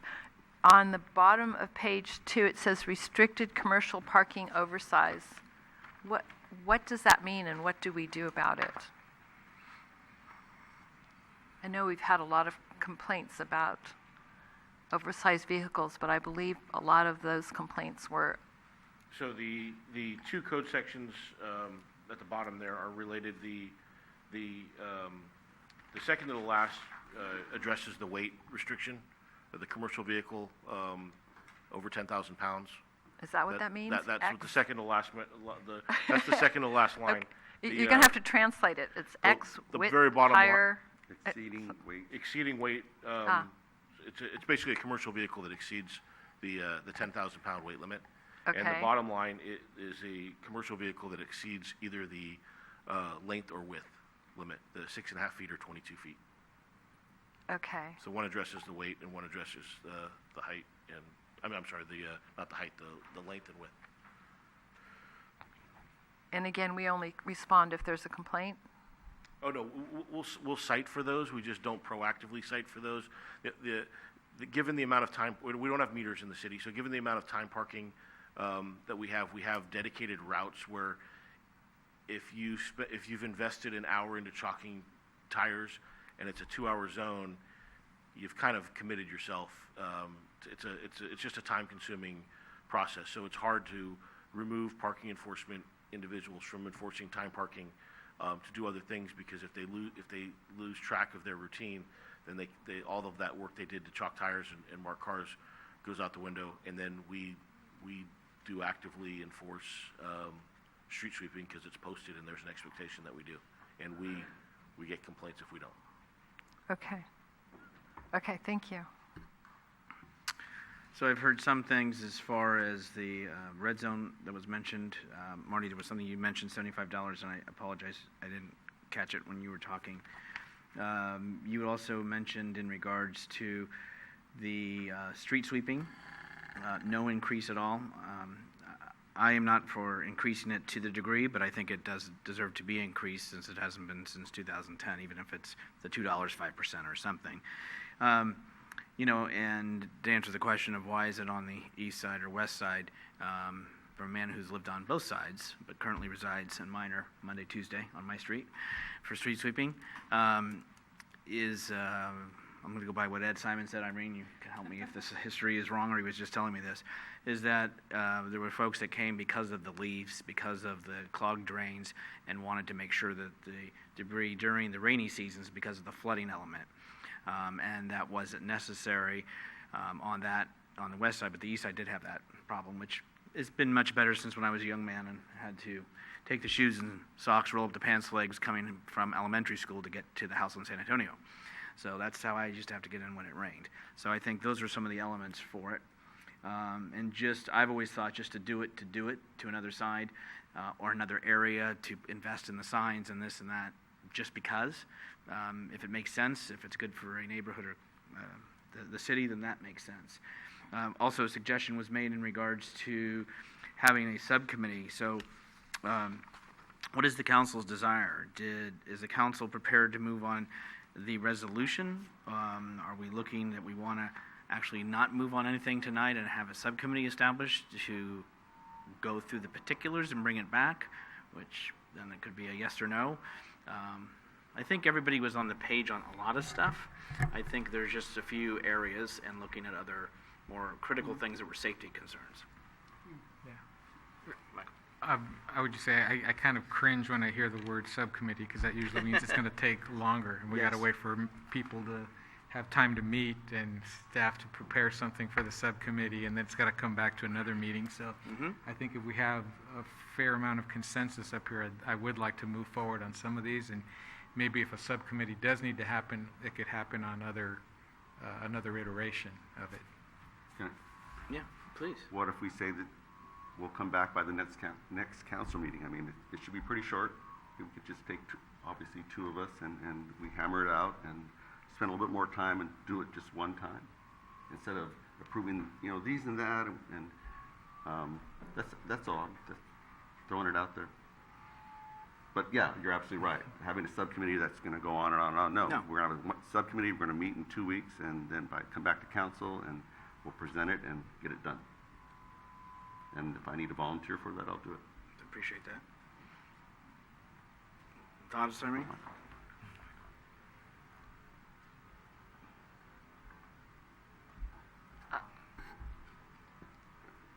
I think we hit the ones that have to do with safety, which I think are the most important.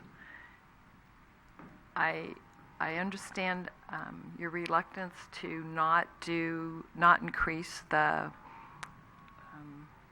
street sweeping ones. However, you got a ticket, you don't forget anymore. I've gotten 2 tickets when I parked at my mother's. I don't forget anymore. People need to do it, and when we have I can't think of what the bill is, but you have to have 0 trash into the storm drains, those street sweeping days are going to be crucial to keep that up and clean as much as possible. So, every car that sits there is going to cause even more trash. So I don't agree with you there. I think it should be $60.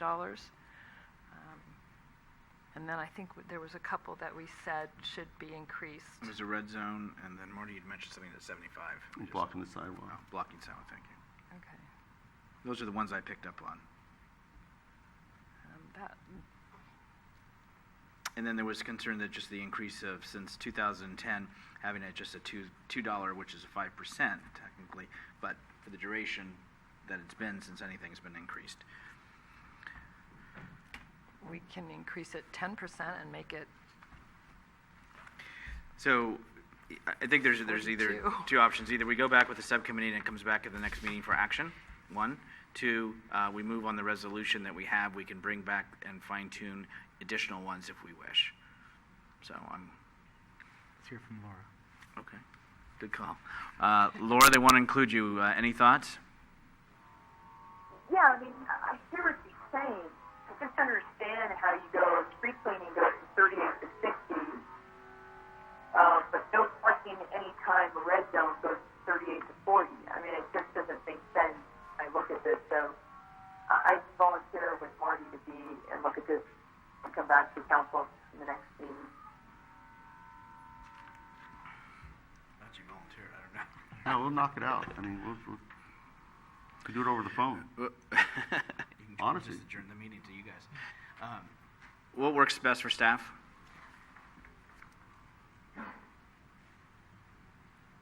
Are you asking? Let me. I'm trying to get us rephrase to take action one way or the other, so I'm trying to ask what works best for staff. So if the recommendation by Councilmember Medina, as I understood it, was for the subcommittee to meet soon to deal with the existing information and make your own analysis of it, I don't imagine that there is a significant impact on staff other than to attend the meeting, and we're prepared to do that. Would that be all right? Sure. Okay. So we'll do an ad hoc committee to meet on the existing staff information. It wouldn't mean, my perception is the committee doesn't need, the ad hoc committee wouldn't need to meet to start asking staff to do 3-4 hours of work, additional research. It's the data we have. So there should be, I'm just clarifying for us. Thank you. Up here. And that's what I didn't say, that it would not be possible to produce any additional or any significant additional analysis between now and 2 weeks from now. Right. Okay, so we would use existing staff, 2 council members, ad hoc committee. This item would come back on the July 24th council meeting for in some resolution. So Marty, you volunteered, and I appreciate that. Is there somebody else that would like to volunteer? I'll volunteer. And Michael. So time is limited. You can meet right after tonight. We'll be at Artichoke Joe's at No. 10:30. Okay. anybody wants to join us. So thank you, staff. And thank you, council. Thank you, Laura. And we are on to the next item. Item 9F, adopt resolution approving service level enhancements for fiscal year 2018-19 operating budget. Connie, did you want to begin? Would you like to begin? Thank you, Mr. Mayor, members of the council. At the second meeting in June, when the City Council considered approval of the proposed fiscal year 18-19 operating and capital budgets, the City Council requested that staff bring back consideration of the supplemental enhancement items that were proposed as part of the budget. Specifically, the City Council asked that this information be returned for additional consideration with staff's reevaluation and focus on what are the most important of the enhancements that had been proposed, how to pay for them, and consideration of reducing costs. Staff has done that, although I think you will see that there is a relatively modest change to the items that are actually proposed. We have, however, reorganized and provided some additional information that we hope will be consistent with the City Council's direction and enhance your consideration of these items. First, I'd like to explain that the manner in which the supplemental enhancements, service level enhancements, were developed both this year and in all prior years, and why we do it that way. First, the enhancements were developed with very specific, focused consideration of urgent operational needs at the current time and that are projected to continue into the future. And in addition to that, staff is very mindful of the City Council's priority for the budget to be developed in a manner that contains and controls all costs and that represents a clear statement of any changes and any additions that were not previously approved by the City Council. As such, the supplemental enhancements really represent a focused effort to provide clarity and transparency.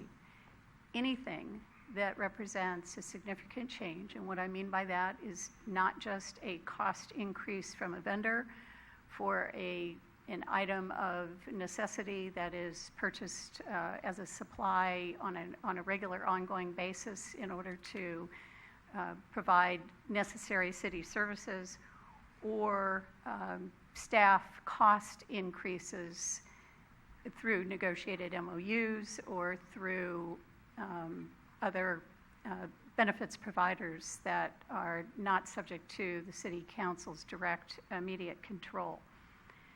So really everything else is represented to you in the supplemental enhancements. And again, that's for the purpose of absolute clarity, cost containment, and transparency.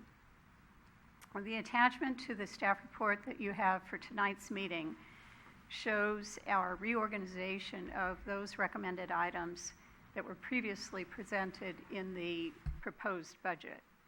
And we're going to address in our presentation tonight, we will address the items in two parts as they're shown in that attachment. The first set of items in the attachment are those items that represent items that are necessary to continue existing service levels. And I want to explain that a bit because in previous years we have not had as many items that really represent changes that are necessary to continue existing services. There are 3 staff positions listed in this first half of the items on your attachment that represent staff positions that need to be reclassified in order to assure the continuation of services that are now already being performed in order to meet council and community expectations in a changed manner over the way that services were delivered in previous years. Those services are being performed by existing employees who are working out of class. They're working out of class, performing some services at a higher level than they are being compensated for under their regular position. As such, and as provided in the MOU and with the authority that is provided to the city manager, those job duties are currently being compensated to those employees by virtue of their receiving what we call special circumstances pay. What's proposed here is reclassification of one existing code enforcement officer position to senior code enforcement officer, one custodian position to lead custodian, and one cable technician position to cable head end technician. The amounts shown in the attachment represent the incremental increase amount that would be spent in order to accomplish those reclassifications. And as I indicated, in each case, individuals now performing those duties are doing so with special circumstances pay. Should these items not be approved, and should that special circumstances compensation no longer be provided, it is my expectation that we would not be able to perform the services that are currently being provided, and we would be taking essentially a step backwards with respect to necessary activities.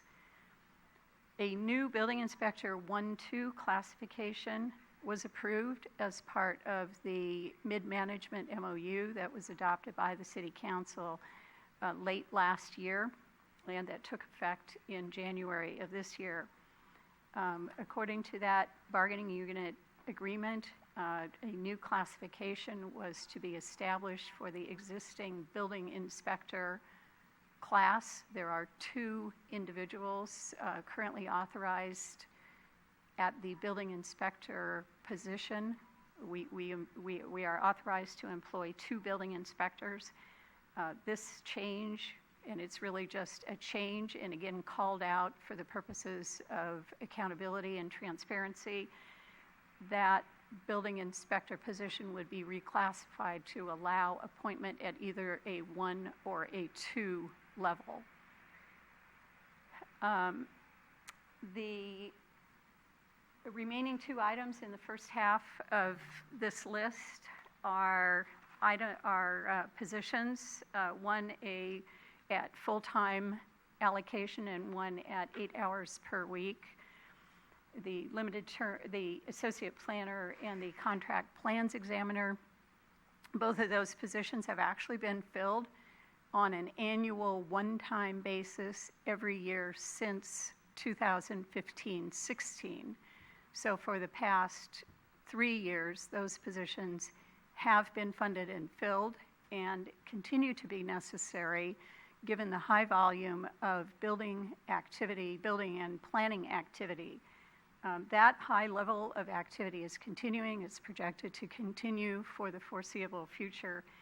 And for fiscal year 18-19, revenues in the planning and building area are shown in our now adopted budget to be somewhat over $800,000 more than was collected in fiscal year 17-18. So I'm going to pause for a moment here and suggest that the City Council consider that first set of supplemental items. Again, they are all highly recommended, and they represent items that without which we would be needing to reduce services over those that are currently being performed. I will have additional comments for the second set of items here, and we'll pause now for your comments. So questions to staff in regards to the continued existing service levels. I'll just go around and see if there are, so we can chime in Laura as well. Irene, anything at this time? I appreciate the additional information, and I believe all of the service levels that you've listed here are necessary. Michael or Marty? Michael? I don't have any questions on what was covered in this part. So we can. Okay. Marty, anything on the existing service level? Yes, just on the limited term planner position. So I see that there's some cost recovery on that.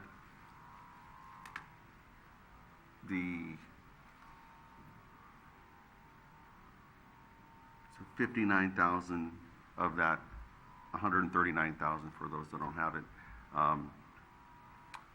isn't covered. And is there a way that you could be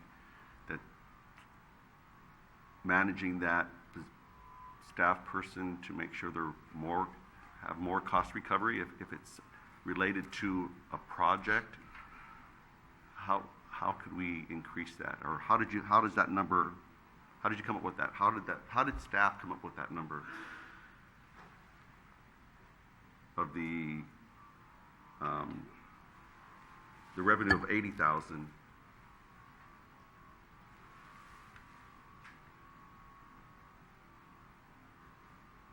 Both the 80,000 for the associate planner position and the $37,000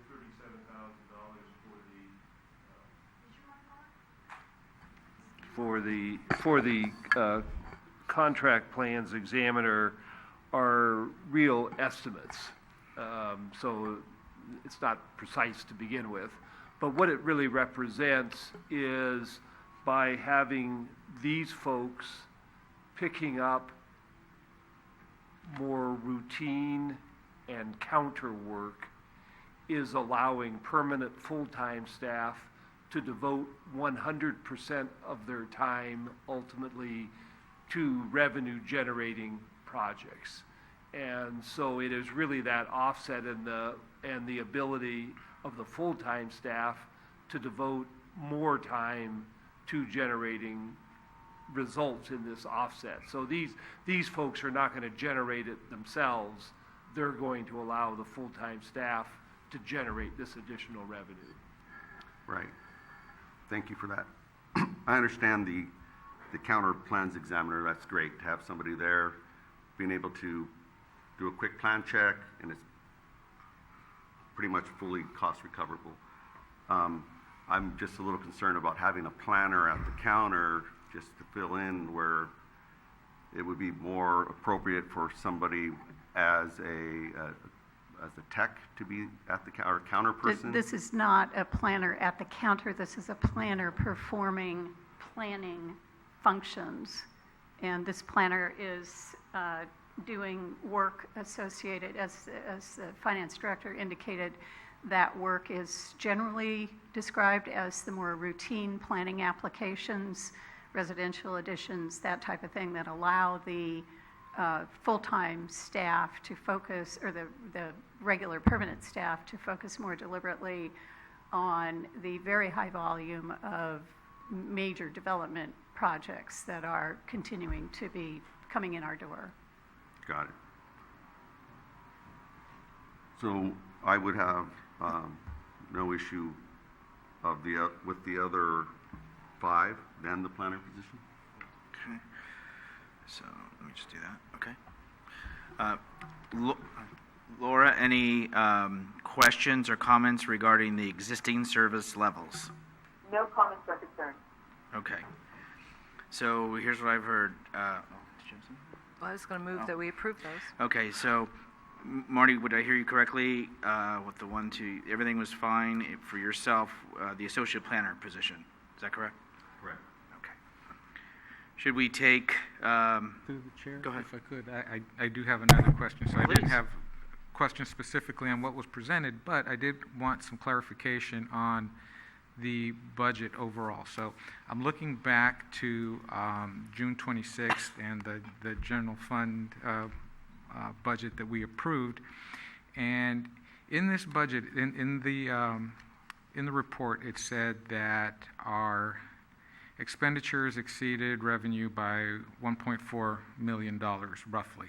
So my question is, that $1.4 million included all of these enhancements, or it did not include these enhancements? Did not. Did not.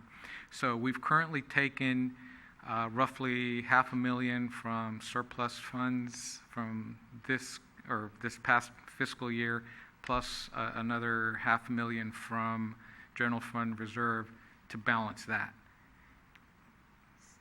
So let me address the general fund reserves first. I believe you might be talking about the amount that was proposed in the general fund operating budget to be transferred in from the general fund reserve in order to address a shortfall or an unexpected loss of revenue that would otherwise be received in sales tax due to the closure of a major automobile dealer. As I mentioned at the meeting, that is no longer a concern. and we are proposing that the City Council formally approve that elimination of that transfer and increase of the sales tax revenue to fund the general fund budget, because there was actually a minor, maybe 2 weeks lapse in the business activity at that auto dealer before a new owner picked up and immediately continued operations. So although we anticipated that at the time the budget was prepared, that has not come to fruition, and we are not expecting, we are proposing that the budget, when the final budget is produced, that transfer be eliminated. Okay. So given that, what then is our final position on last year's budget? Did we, I mean, or actually what the budget that we just approved for this current fiscal year, are we starting off with balancing it with transfer from, or any transfer at all from the general fund or the general fund reserves? No transfers from general fund reserves. But I think what the council member might be asking, there is a carryover. And the carryover, There that's is the other a piece. use of $932,000 from the prior year fund balance, which is shown in the budget and is still the best number we have.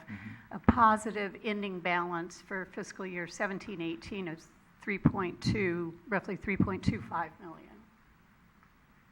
Can you repeat that last part? I'm sorry. The estimated ending balance from 17-18, the year closed on June 30th, positive balance of revenues over expenditures of 3.25 million. Okay. Right. Of course.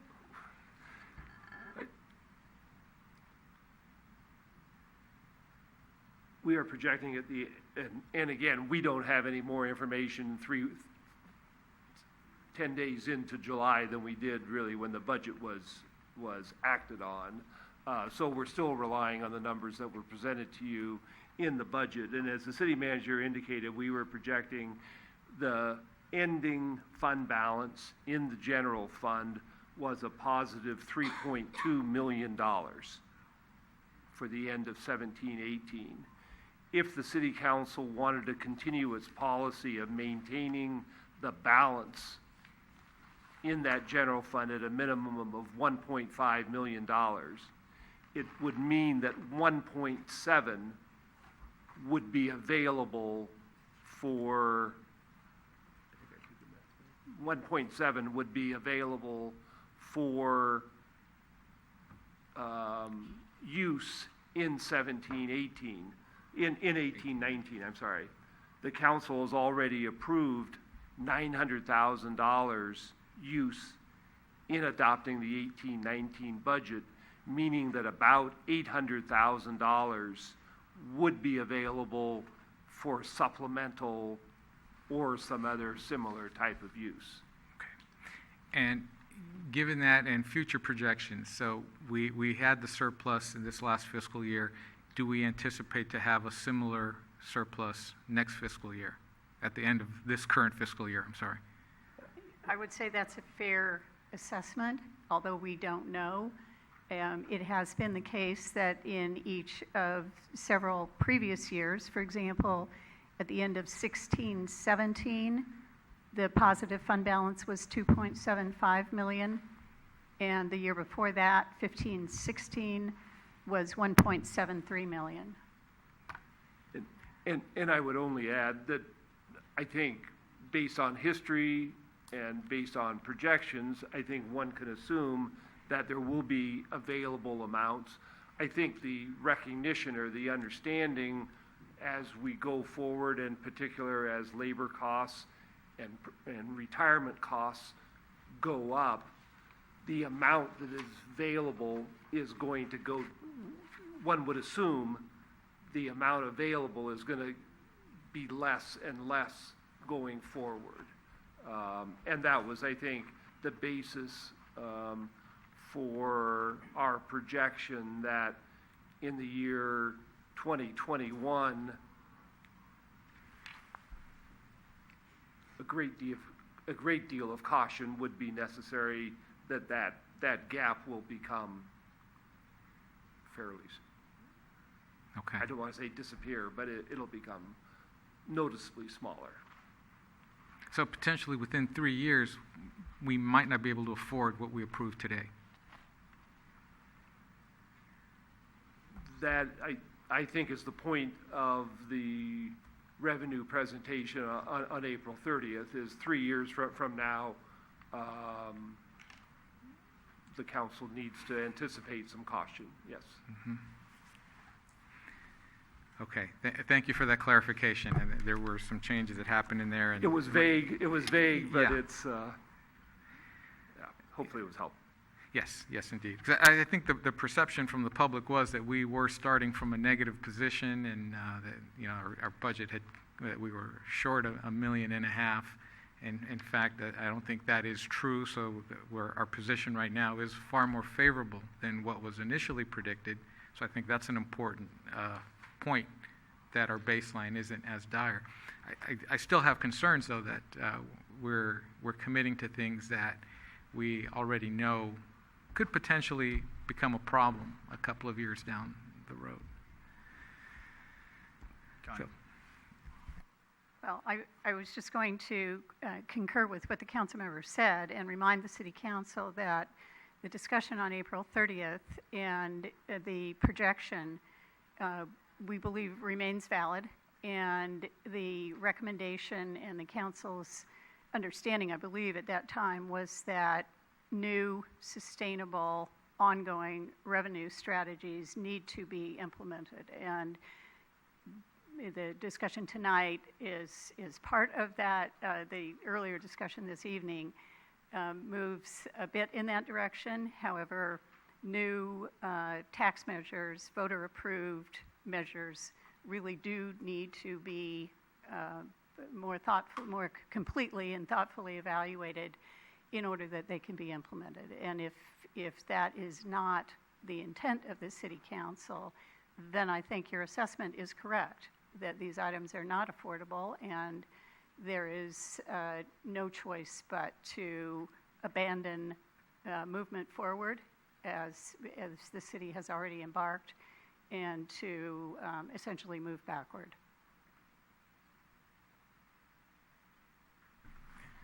well, I just wanted to add on. I appreciate that insight, and it's certainly not my intent to move backwards. And I do understand the need for the positions. But my concern remains that we're maybe putting the cart before the horse by saying that, you know, at some point down the road we're going to successfully pass another tax. I don't know that San Bruno has been historically favorable to more taxes, and I don't know that we could be successful in doing it. So clearly we need to do something, but without knowing that it's that the check's in the mail. It's risky to take on the expenditures without knowing that the revenue is there. So thank you. Okay. Anything else? So what I've heard from all so far, correct me, is that it sounds like everybody's 100% on board, with the exception of the associate planner position. Am I incorrect on that? You heard one person. No, I know, but right. But on the other items, correct? Correct. Laura, correct? That's correct. Okay. So we want to go ahead and take those items minus the limited term associate planner. At least we can pass those within the continue existing services. We could take a separate vote on the associate planner position. Would that be okay with the council? I move that we approve the supplemental requests for continue existing service levels for all the positions except the which one is it? The limited associated planning position. Is there a second? Okay, there's a motion and a second to approve all within the continued existing services level, with the exception at this time of the limited term associate planner position. Roll call, please. Councilmember Medina. Aye. Councilmember O'Connell. Aye. Councilmember Salazar. No. Vice Mayor Davis. Aye. Mayor Medina. Aye. Okay, so I guess I misunderstood when I asked, were all the rest okay with everybody? But, okay, Yeah. because I would have divided it out differently. And it wouldn't have made a difference. And my Okay, concern got it. remains the same. It's not that I disagree with the positions. Oh, I just, okay. I want to know I that just we can pay misunderstood and for I it before apologize. before we Okay, commit. so the reason I wanted to take the limited term associate planner position, because I think I'd like to hear, to be fair to the department, from the director, and maybe can give the detail of that, and then we can go ahead and take a vote on that. So the director is obviously very anxious to speak to you about this, and as he approaches the table here, I would just note in response to a council member comment, in response to one of the council member comments earlier, the revenue is estimated, and again, we watch very carefully and would manage the position. Again, this is proposed as on a one-time basis as a means of being able to cut it off at a point where it was determined that the workload and/or the revenues were insufficient to continue justification of the position. Go ahead, please. So limited duration means exactly what I just said, that it provides an opportunity for the city to hire or to staff that position either on a contract basis or with an employee, with the understanding and the expectation that that position does not have permanent tenure with the city. It would be could potentially be a benefited position if it was hired by the city. And again, we always make appropriate analysis of the best way to staff, the best being the most cost-effective way to staff. So with that, I'll let the director make some comments. Mr. Mayor and council members, I really appreciate the opportunity to speak about this position. As the city manager indicated, during this time frame, we have a large amount of development activity in the community. We shared that with you during the budget study sessions. And in terms of expected revenue coming into the community development department, we're expecting that there will be an increase of over $800,000 coming into the department this fiscal year, this current fiscal year. This particular position, I would suggest that it be a contract position, that it be a one-year contract position. We could evaluate it, as the city manager indicated, on an annual basis. I do firmly believe that this person in this position, it's currently filled, that this person is performing a large amount of work both at the counter, reviewing building applications for compliance with planning and zoning requirements, providing information to our public, working on private development projects that have application fees, by the way. We're projecting the application fees to be about $150,000 this year. And in terms of taking work that would otherwise be done by the permanent staff, this $80,000 estimate of cost recovery is extremely conservative. So in sum, I think it would be advisable to, as the city manager indicated, to monitor this position, to make sure that we're as cost efficient as possible. But this particular position is offering tremendous benefit to our customers and our organization. And I firmly believe in terms of cost recovery, both in terms of allowing our permanent staff to do work on such projects as 111 San Bruno Avenue, the Mills Park project, the Bay Hill project, the recent Skyline project, that our permanent staff will be generating cost recovery significantly higher than $80,000. And there will be projected about $150,000 in application fees. And to give you kind of some sense of, say, the plans examiner, another position you've already supported, I've asked the person that's been doing that to give me kind of a sense of where he is in terms of generation of funds to offset those costs, which were $37,000.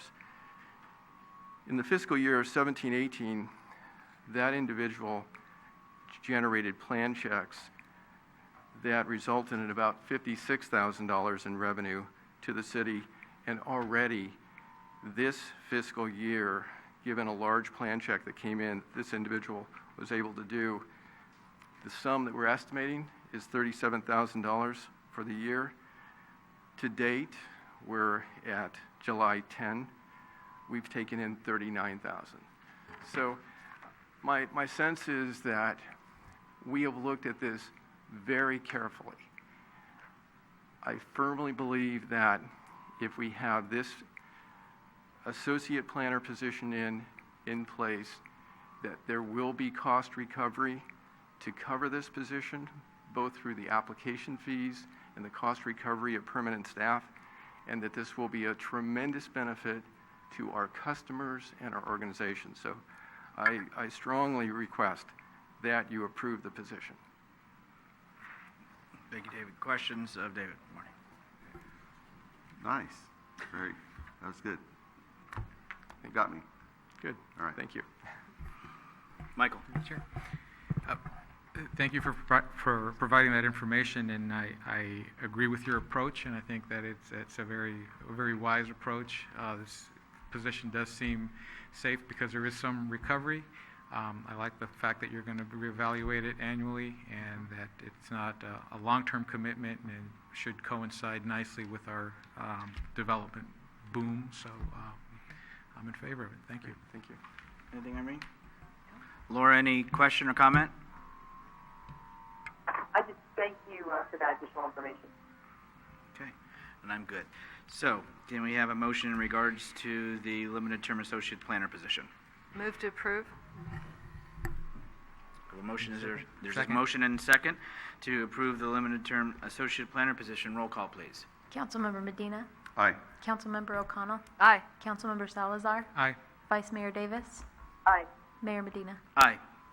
So the next one are new requests, and I know the city manager will give an overview, and I also believe that out of courtesy and respect to the staff and the department heads, that it might be of value to hear from them as well, if they have any additional commentary, or, again, we may have some questions. I don't know if council wants to take it one by one. There's not tons here, but Connie, I'll let you start if you could, please. Yes, so my thoughts are aligned with yours, Mr. Mayor, and what I would recommend is that we could go ahead and start with the Public Works Director. I've asked each director to be prepared to provide you with a 1-minute summary of these items, so hopefully they can provide you with a compelling and brief statement. And there are 3 items on this list that represent needs identified through the Public Works Department.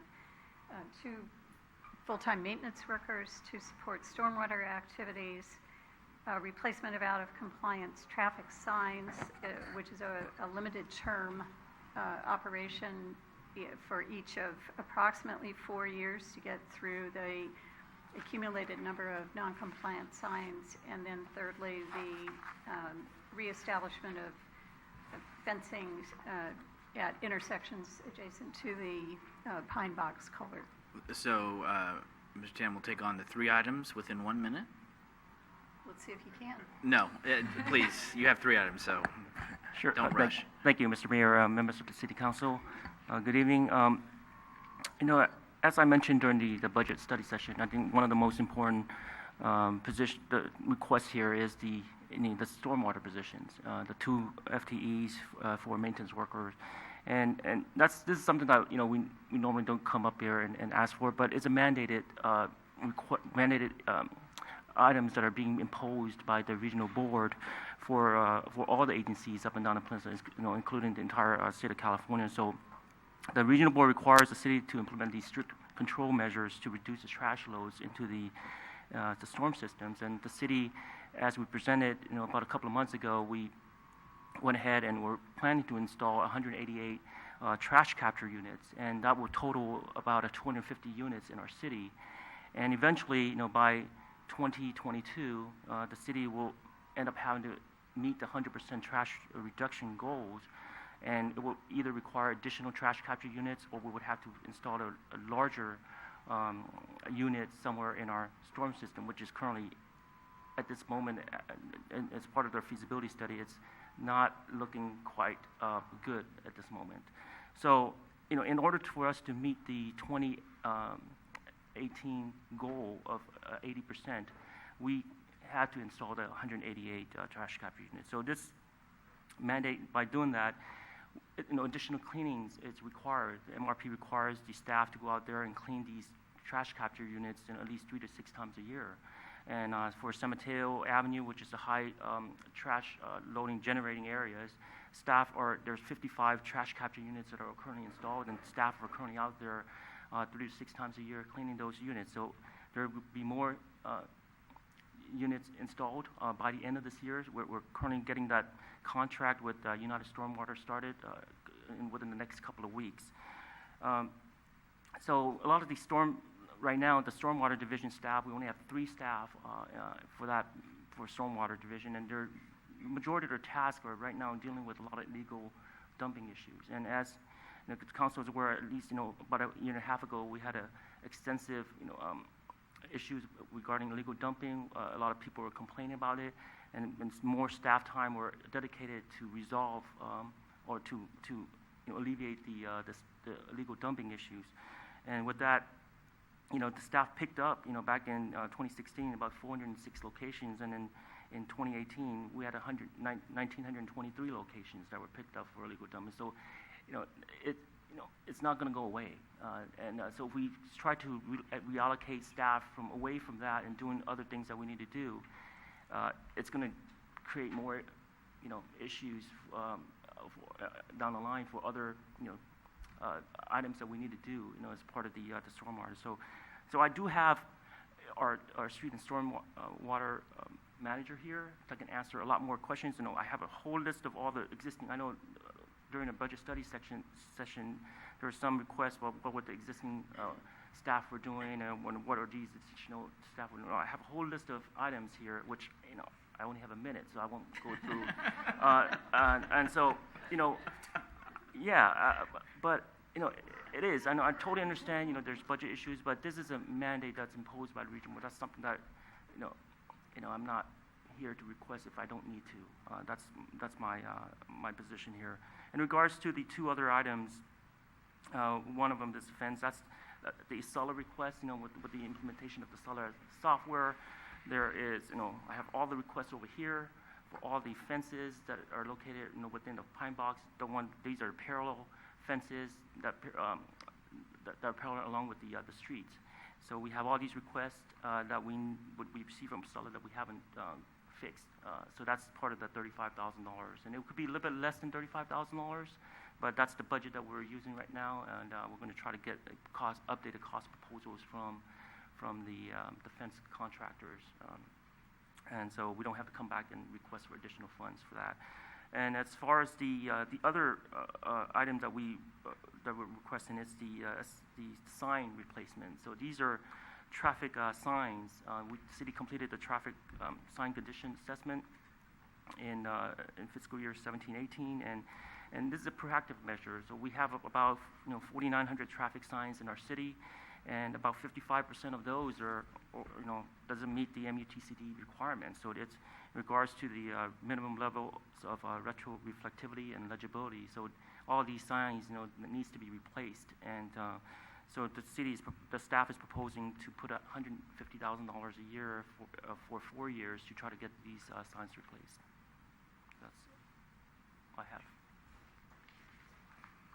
Yeah, and it could potentially be a liability issue too if these, if an accident happens, in that place, who knows, if there's no retroreflectivity of these signs that are not there, so. Questions from council or comments? No? Good. Michael? Through the chair, thank you. So, again, I understand the need for the positions and for the for all of the enhancements. I agree with the necessity for doing a lot of things. Where I have a little bit of an issue is where we add personnel, and people tend to be very, very expensive, especially over time, and I believe we have PERS concerns that we have to worry about. And it does seem like we're going to invest a lot of effort in running around picking up trash, and I know that's mandated.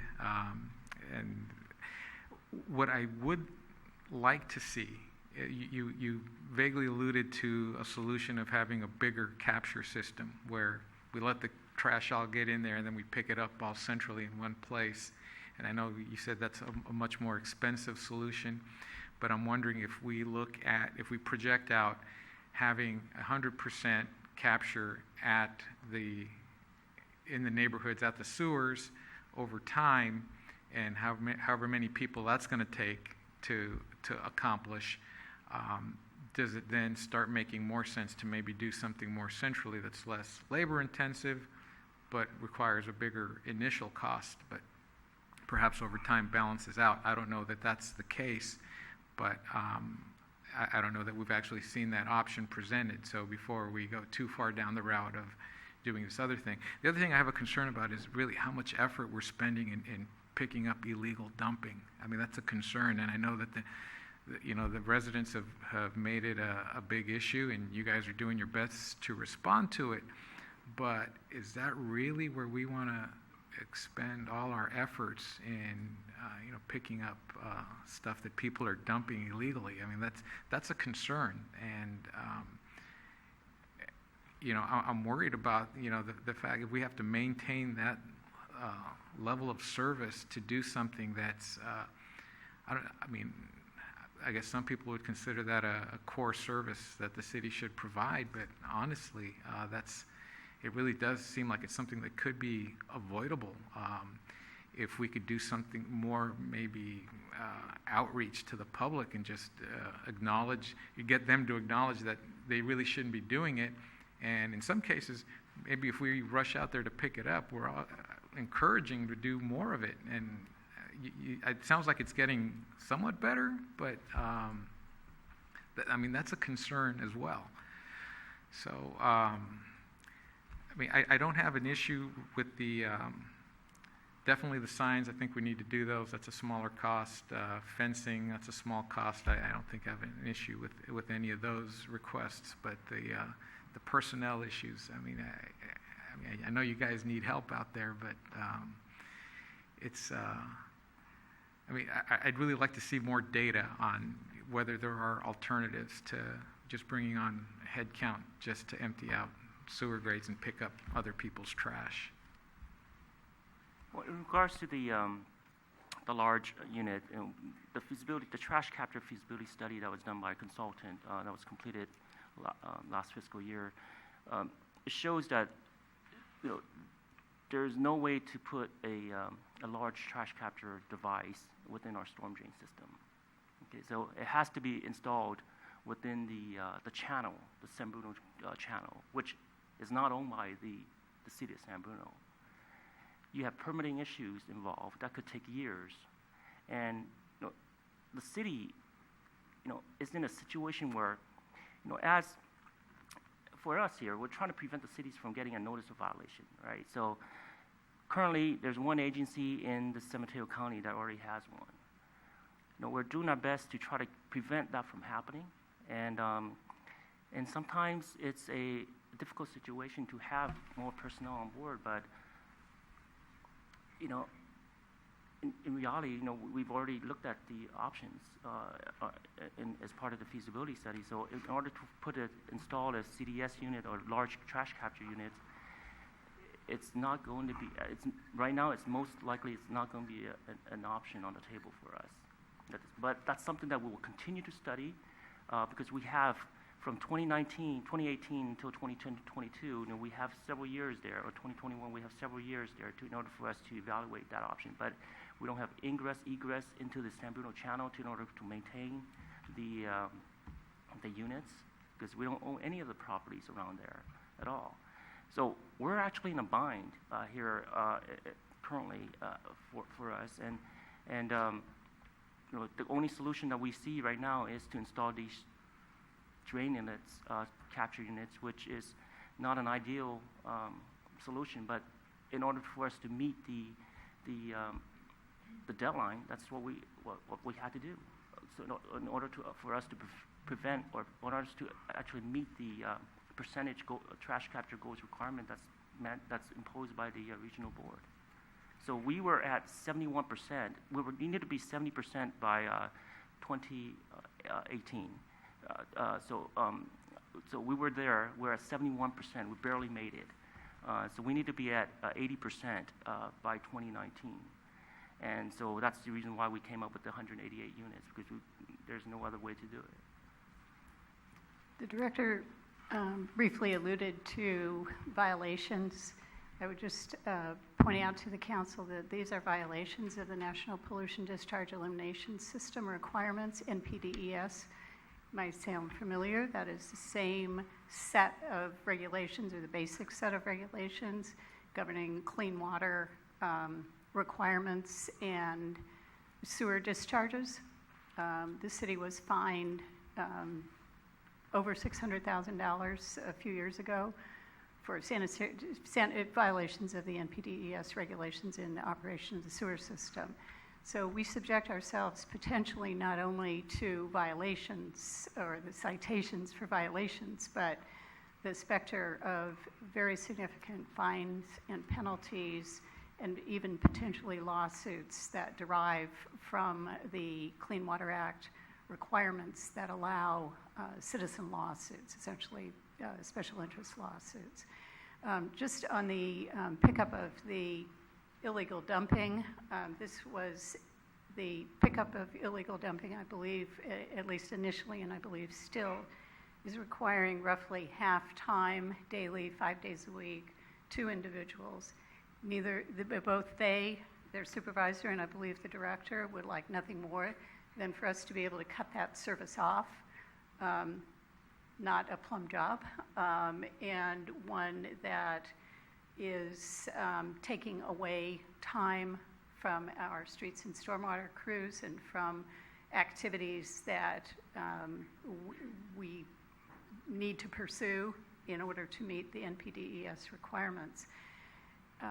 The challenge is that I think we all remember where we were and what type of public concern arose from the situation before we were able to get a handle on it, and that was not without continuing significant public education. But changing behavior of individuals in our community has proved to be exceptionally challenging on the scale that would need to be done in order to address the issue in a manner that is at least acceptable, not optimal, but acceptable to the public, the council, and the staff.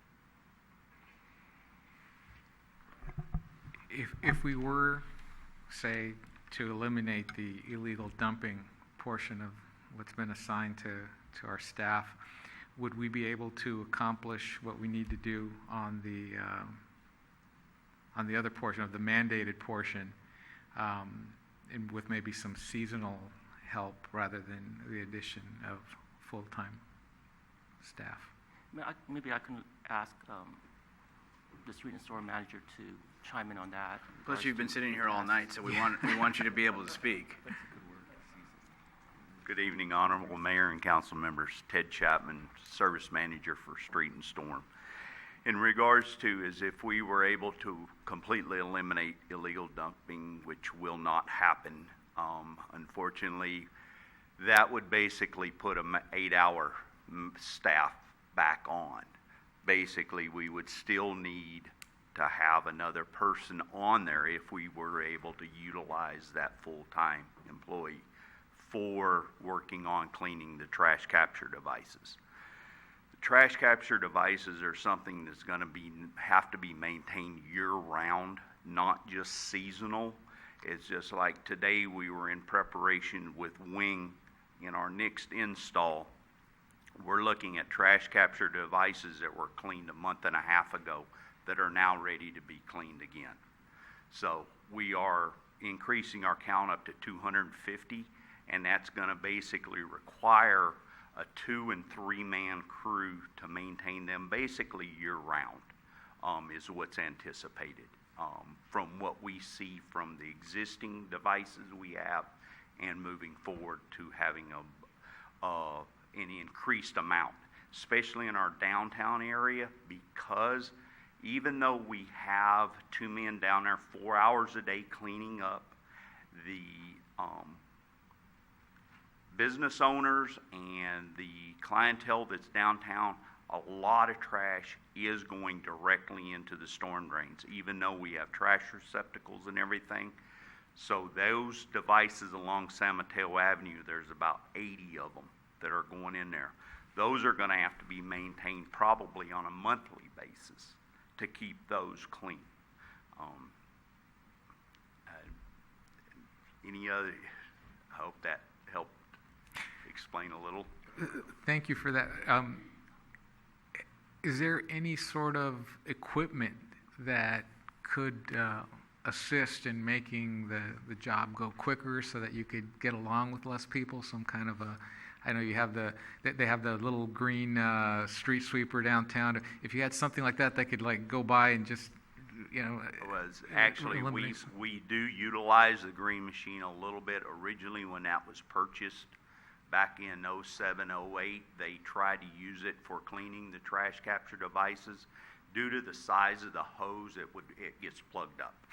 So we roll the Vactor out when we do the full cleaning, because we actually have to wash the screens off within the trash capture devices.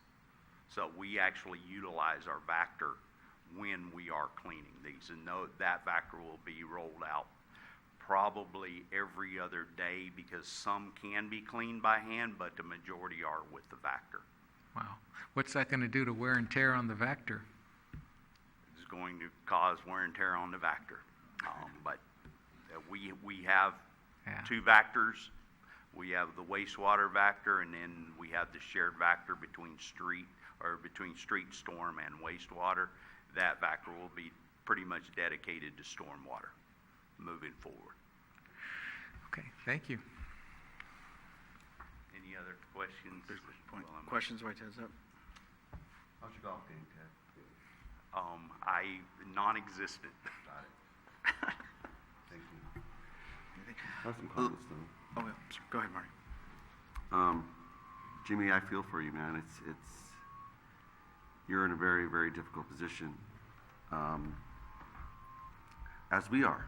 We got a lot of things that we have to do, and we have to prioritize the things that we could suffer violations and penalties on versus everything else we do in our city.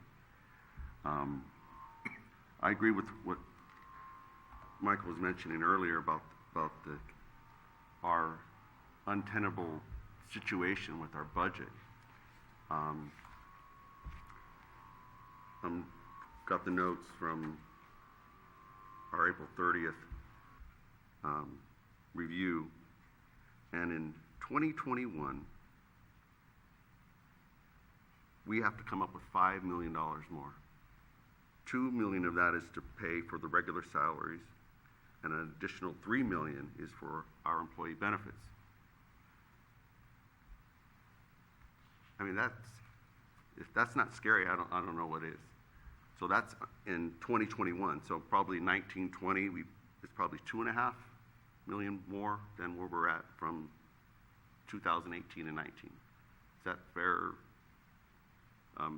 Finance Director O'Leary? How are we going to pay for it?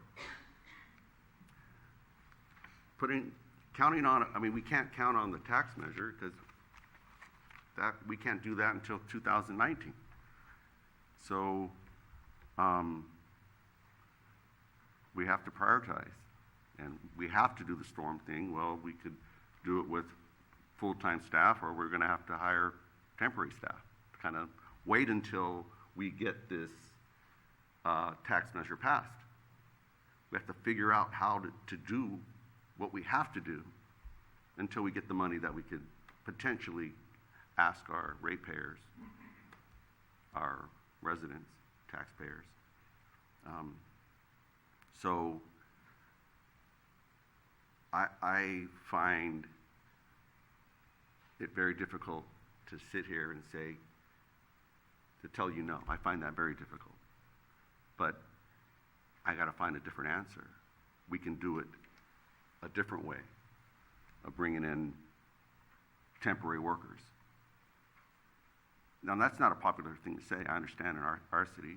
I'm a union member, Local 3 in Alameda County Water District. But I think it's important that that's an option. We're doing it and planning. There's no objection to that. Well, we may have to consider doing that for these positions moving forward. The jobs that we have now for those employees that are in our system, we have to respect our agreements. This council did vote to give 3 years of 3% of raises. Those are good raises, and we have to deal with what we got. And I have a hard time spending so much money when we don't have it. Looking forward. So thank you for the explanation on the larger device. The stormwater is going to kill us. We could cut some trash pickup, just pick up on Mondays and Fridays or Mondays and Thursdays, but we'll always have to do that some way or the other. And maybe that's temporary workers or contract employees. The employees that we have here, we're set. We can't afford to take on the additional pension costs, benefit costs. So I have a question for you, Director O'Leary. This $5 million from April 30th, page 8, that's based on without these enhancements. Is that correct? That is without any enhancements, Right. is correct. So And again, the 5 million was an estimate based on projections that PERS has given us and so forth. So I'm not suggesting it'll be $5 million to the dollar. But I think on April 30th, I said probably 3 to 6, or I mean, it's a big number, but it does not. Right. So those are my comments for now. Those are your questions for them? That's it. Okay. I mean, Laura, questions, comments? Thank you, Mayor Medina.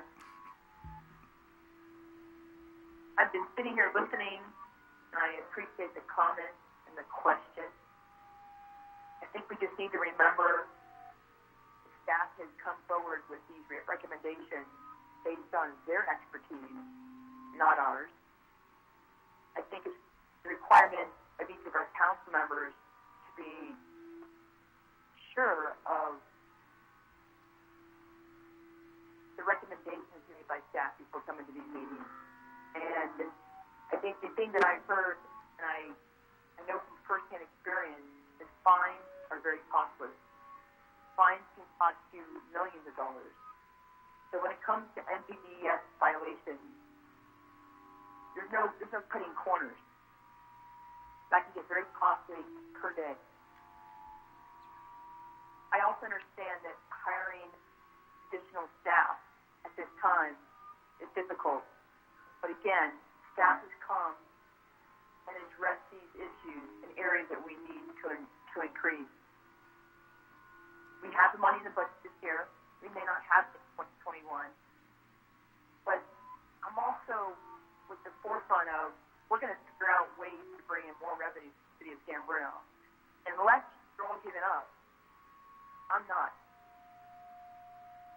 So I want to be careful on what we spend, but I also know we can't cut corners and potentially incur costs that we weren't even expecting.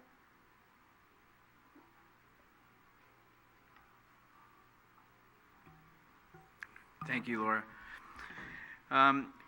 For me, I'm, as we're getting into new requests, I'm sharing some of all our concerns of ongoing costs. Some of my thought was, do you make this into a one-time rather than ongoing? But I know the requirements are required. And it's not about if we can, or we hope we can, or if the federal government says we didn't meet your deadline, court, can we have more time? The answer is no. I know when we went down this path of the litigation, the fines, baykeepers, we go down on this list of the past, and what that cost in staff resources, as well as cost to the city. So though, and I'm going to have maybe some concerns on some of the other items down below or not, but at this point, to me, I'd have a hard time sitting up here if we got a notice or served or fined, and we are going to spend far beyond this, and we have to meet these deadlines. And we well know when the regional board starts, there's another one that follows, and we've already experienced that bite both ways. So those are my comments for now. So what we have here is we have 3 items. We have the replacement of the out-of-compliance traffic signs. We have the fencing section surrounding the Pine Box Culvert between 1st and 7th Avenue. And we have the add 2.0 maintenance workers 1/2 for the public works for the new requests. So we'll take that as together if there's action by council. I move that we approve those 3 items. Is there a second? Okay. If there is no second, then... Sorry, I did that. Oh, okay. So I have a motion by Irene, seconded by Laura to approve the 3 items. Roll call, please. Councilmember Medina. No. Councilmember O'Connell. Yes. Councilmember Salazar. No. Vice Mayor Davis. Yes. Mayor Medina. Yes. Okay, now we're going to move on to Parks and Facilities Services Manager. Thank you, Mr. Mayor, members of the council. I'll represent this item tonight. This item has been considered in prior year budgets as a supplemental enhancement to fill a position that was eliminated a number of years ago at the transition of the incumbent to that position. The position is responsible for a broad range of management duties that are currently being neglected and not completed, or completed on a limited catch-as-catch-can, and I would say in an entirely insufficient manner, which is not a reflection on the staff, but the capacity of our 2 supervisors upon whom all of the responsibilities for supervision of our parks, our facilities, and our tree crews fall.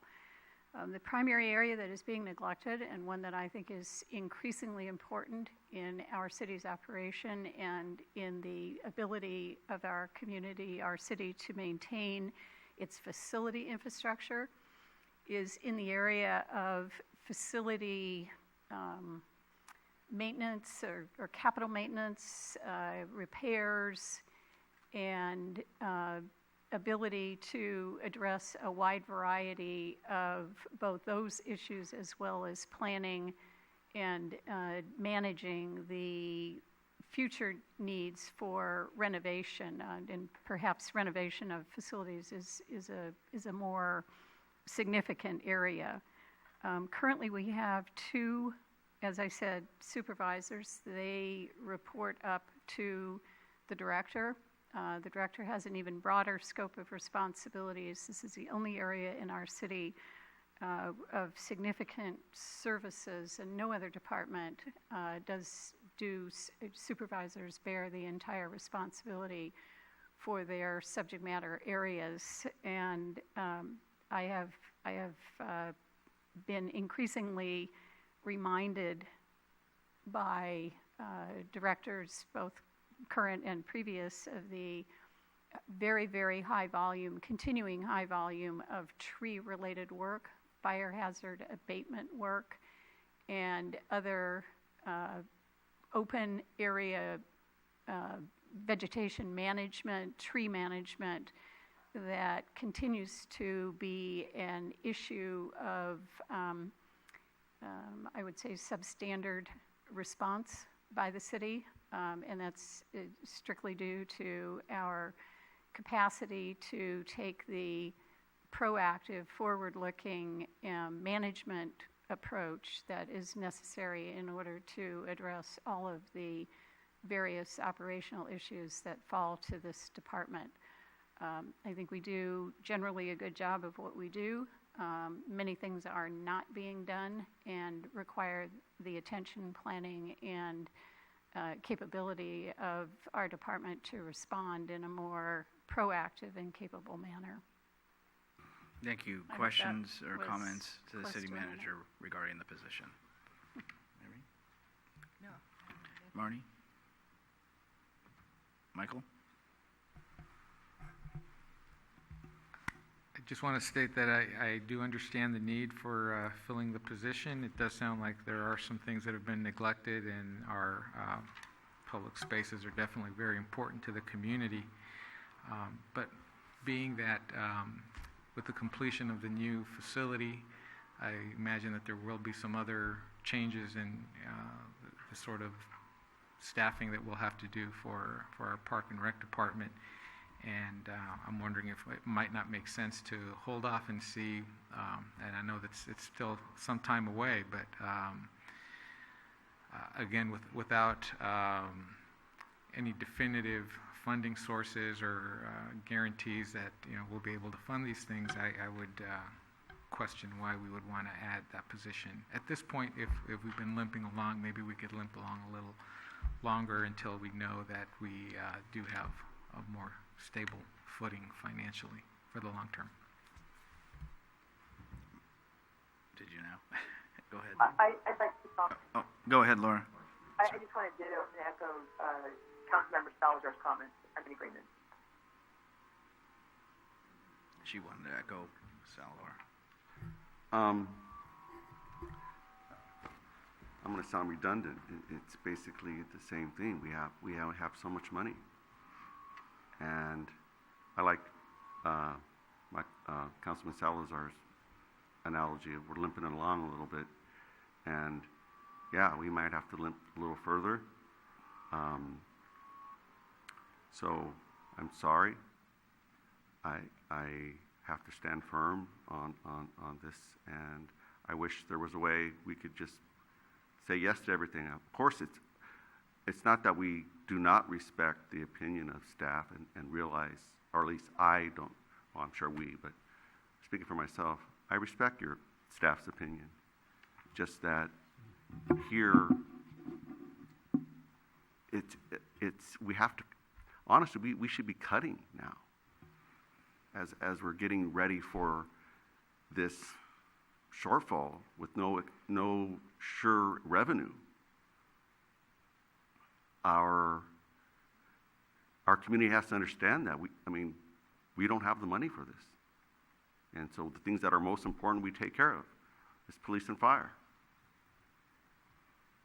And then we work our way from there. What else can we? I'm trying to think of how would we cut $5 million in 2 years out of our budget if we don't have it? How hard that's going to be. So I'm sorry. but I can't support this position. Okay, for me, this won't come as a surprise because this is a position that's come up before that I have said we should hold off on until we had more folks in the field doing the work. I know we have the 2 new parks that are not online at this point, so I believe this is a position that should be held off.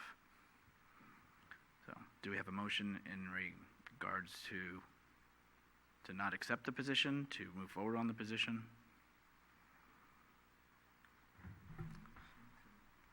I'll make a motion to not fill this position of the supervisor. I'll second that. Manager. Motion and second, roll call, please. Councilmember Medina. Yes. Councilmember O'Connell. No. Councilmember Salazar. Yes. Vice Mayor Davis. Yes. Mayor Medina. Yes. The next one now is for the firefighter/prevention management, eliminating the part-time inspector.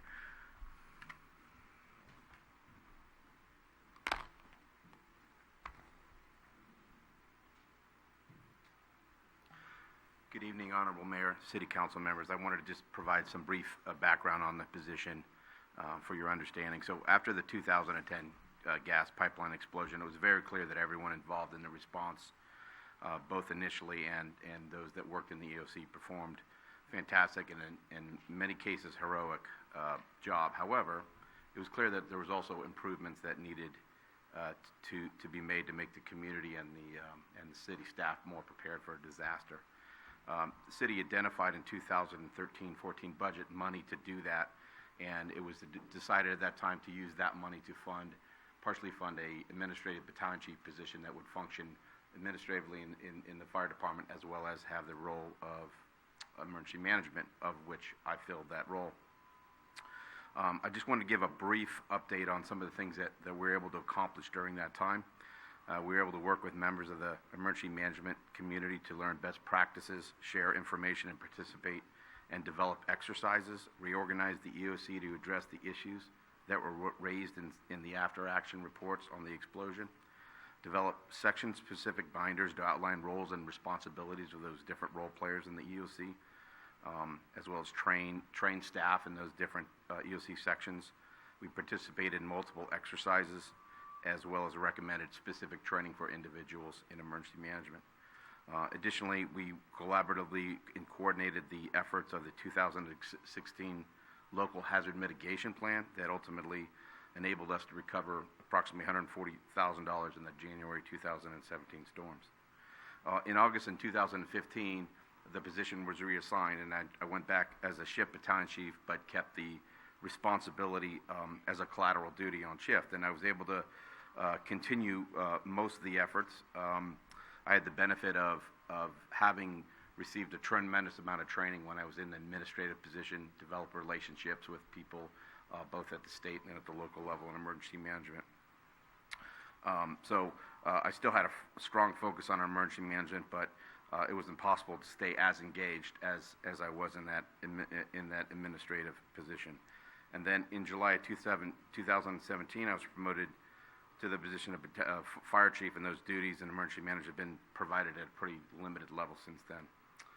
Currently, there's not a position in the fire department that can take on this function and the duties. Some sort of new, in my opinion, new position is going to have to be provided to be able to provide the level of service that I think the city and the community deserves.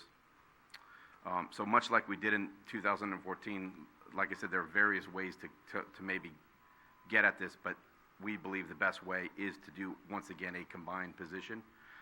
So this firefighter position would have multiple responsibilities. So in addition to emergency management, the position would be responsible for fire inspections, fire investigations, and wildland mitigation. The position will also benefit the Fire Prevention Bureau, who is seeing an increased workload with the amount of development, much like David spoke to earlier. We also play a role in that process with inspections. Additionally, as a result of the Ghost Ship fire, there's pending legislation that's going to increase the amount of mandated inspections that we're going to have to keep up with. And previously, we did have a second full-time position in fire prevention, and that position did a significant amount of plan review. When we eliminated that position in the recession, obviously that plan review was and still is contracted out. So there's the expectation that eliminating that $48,000 that going to the part-time inspector, that is just limited to inspector, this position will actually have increased duties. Some of those will include plan checks, and there should be an associated potential revenue enhancement coming back. So I'll just summarize, as you know, just a matter of not when, but or not if, but when the next disaster will occur. We have completed a lot since 2014, but there's still more work to do. And I think the best way to stay focused on preparation for the staff and the community is to have someone dedicated and working as an emergency manager, attending those meetings and trainings, and coordinating preparedness through each city department. And I just think no city should be more well aware of that than our city. And with that, I can answer any questions. Thank you, Chief. Questions of the Chief? Michael? Through the chair, Yes. thank you. So, Chief, the work that you've done is definitely commendable. It looks like you've been pulling double duty for a while. Definitely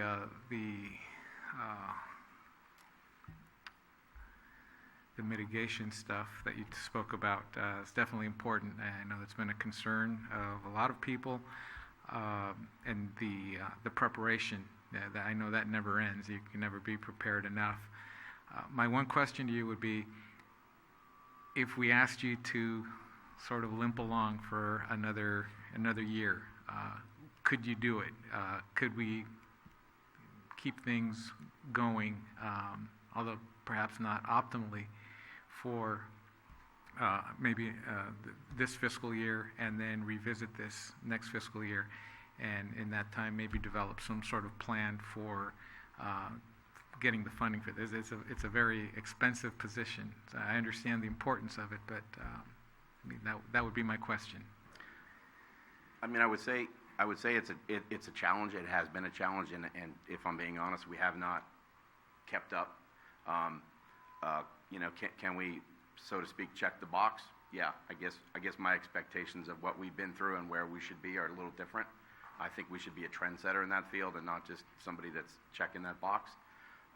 It's really difficult to plan an exercise, and I'll just give you an example. There's an exercise coming up, Yellow Command, and part of what we did, I didn't mention, but we got a grant through the San Bruno Foundation to get shelter equipment. Okay, so we're going to have our own shelter equipment.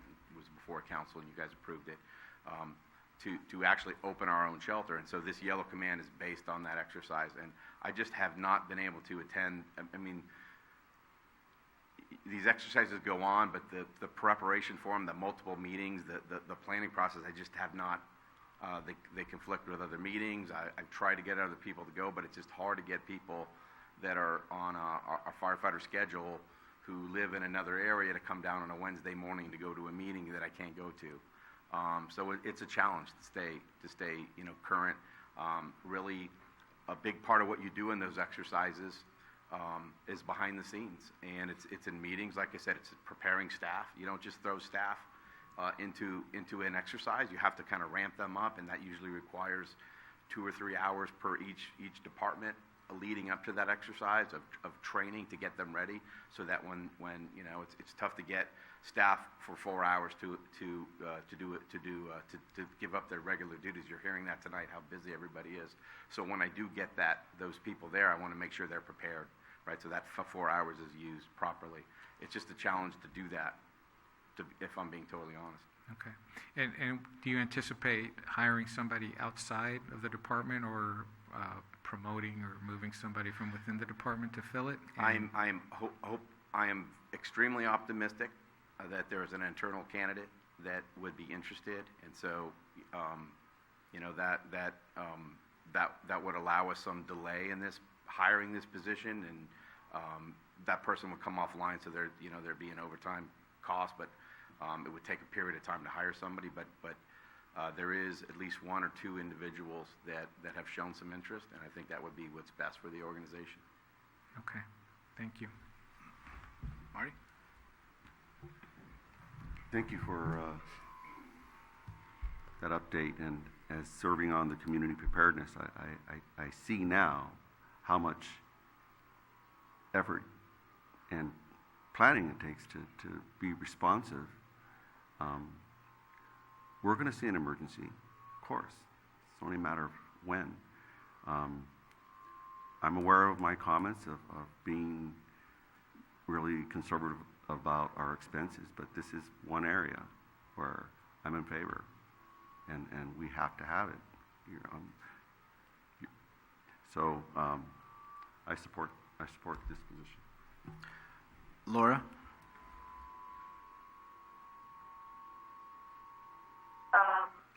This is a tough one. It's a big dollar amount, and it's something that's difficult to then take away the cost. So I'd like to see if there's something we can do in the short term, offering additional overtime to get through the year and reevaluate next year.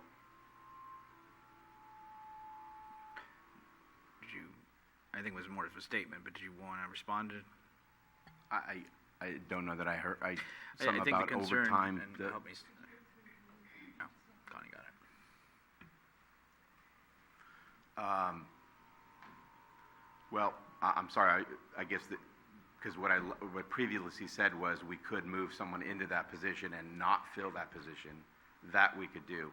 Using overtime to, so is that the question, or is the question, can we just hodgepodge put people to do the responsibility on overtime? And that would be a challenge. Like I said, the learning curve to get up to speed to do this job is extremely time consuming. My objective would be to get someone on the administrative schedule, doing the training, and getting run up to be able to do all the different things they can do. But we certainly could not, we could hold off on hiring for a period of time, which we, currently, we're usually right now we're a position down. It takes us a period of time to ramp up when we have a vacancy, so we could certainly do that. Okay, thank you.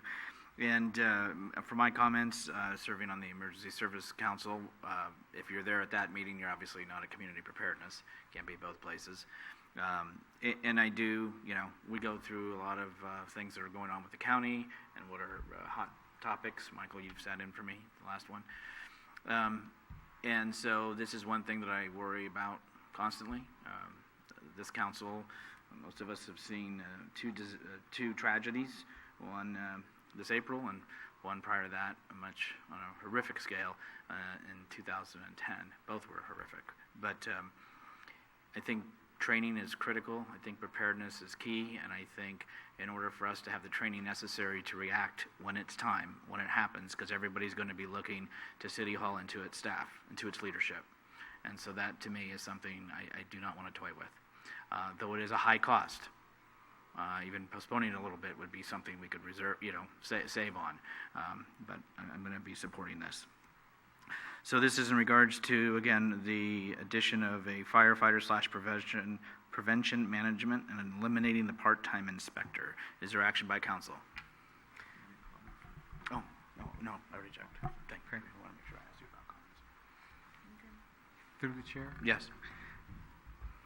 So, I am going to support the position, although it is very expensive, and I would just ask that wherever possible, we do try to find other areas that perhaps are less critical where we can try to cut back a little to try to balance it out a little bit. My concern about our ability to keep this going, I think it's still a valid concern, especially when we get into the bigger dollar positions. Keeping those going is going to be tough. So, again, appreciate everything that you do, and just ask you to please continue to be mindful of the bottom line. I certainly will. Okay, and with that, I'll introduce this one for a vote. Motion. I'll make a motion to approve this position. Is there a second? Second. Roll call, please. Councilmember Medina. Aye. Councilmember O'Connell. Aye. Councilmember Salazar. Aye. Vice Mayor Davis. Aye. Mayor Medina. Aye. Next one is the contract counter technician.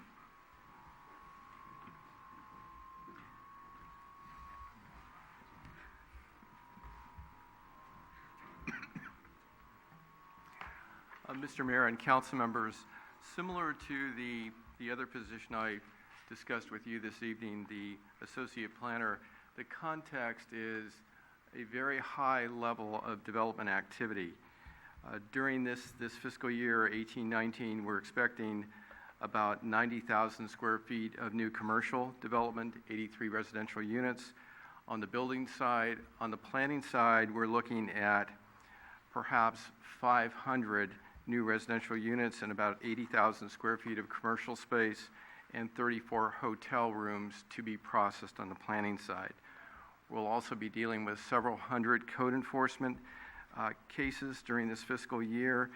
And when we look at public projects that are going to be going through the Community Development Department, working with other staff, of course, zoning code update, Bay Hill specific plan, downtown comprehensive parking management plan, downtown streetscape plan, and on and on and on.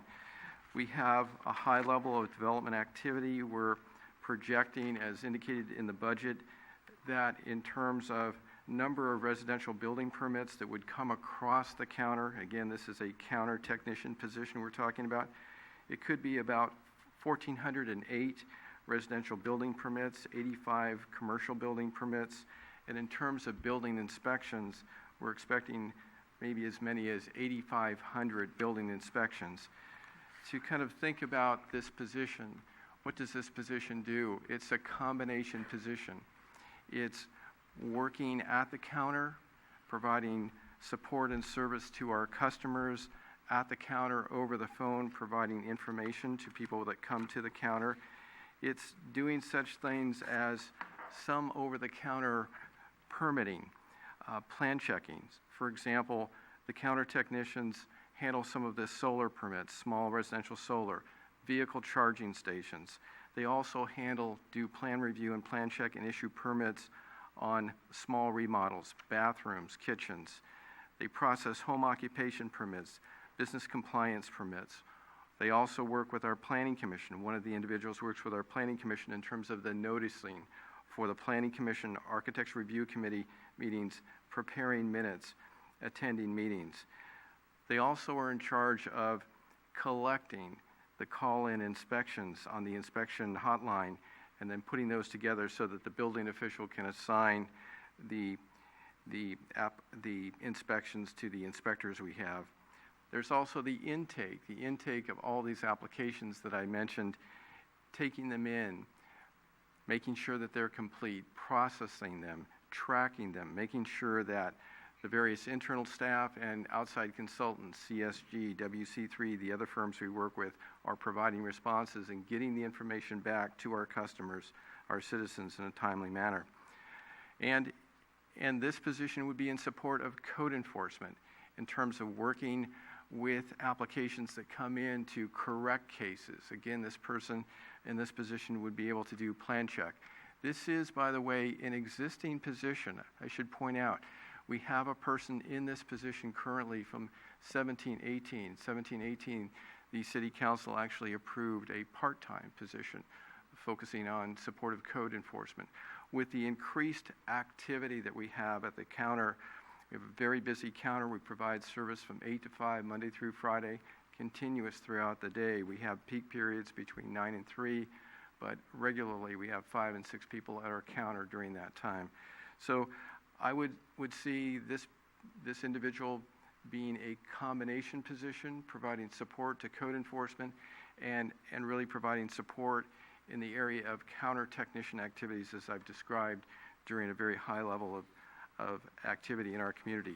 This is a one-time request, could be ongoing, but this is not a permanent staff person. This is a contract staff person that, again, we would monitor this individual's work, contributions, and we would make sure that in terms of activity levels, if indeed at some point we wouldn't need this position, we could actually not continue this service. But for the foreseeable future, we see a strong need for this position to continue to provide the service that our customers and community expects.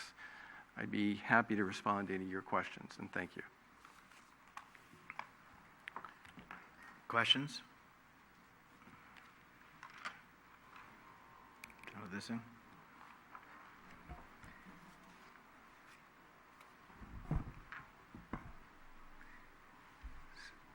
So being that the position is a contract position, I think I'm inclined to agree to it. There is certainly a need, I believe, in your department to help things move along. What I would ask, well, let me ask you this. Do you believe that everything that could be done to streamline, make things available online, make things self-service, have been done that could possibly be done to help alleviate the workload?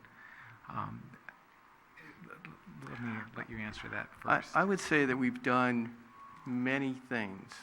We do have a really, I'll say, an aggressive website. We have a lot of information on the Community Development Department website. We are trying to provide, as I described here, over-the-counter plan check services for our customers to streamline. So not only the plans examiner that we talked about earlier this evening that is involved more in structural, we've trained our counter technicians to be able to do these permits over the counter like I described, the small residential solar, the charging stations, the small remodels, bathrooms and kitchens. Again, to provide streamlined, expedited service to our customers. So yes, I think we've done a lot. We can always improve. Everybody can always improve. But are we doing a lot? Yes, we are. Okay. And could we approve this position, say, for only a year, and then make sure that we come back and revisit it at the end of the year, rather than just say that the position Yes. will exist in perpetuity? Isn't this a one-time? It is. It is for this fiscal year Only. is the request. That's correct. Okay, thank you. Yes. Marty?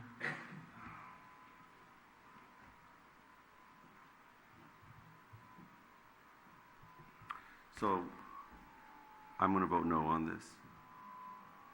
I understand you guys are busy. Has code enforcement implemented the iPads yet? The code enforcement officers have had initial training on the iPads, and we are working with IT to work out some bugs in the system. But we do have the iPads. We've had some initial training. We've got a couple of things we need to work out. Again, this is a combination position. Code enforcement is a part of it. The counter activity, as I described, literally, thousands of intakes that need to be processed.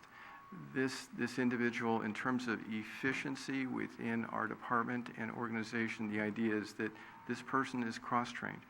The fact is, we have this person currently, and the person is cross-trained and is doing a terrific job in support of the community and the organization and the department, and is able to do the over-the-counter plan checks, support code enforcement, be a utility player, a true team player. So we are enjoying and benefiting from this service currently.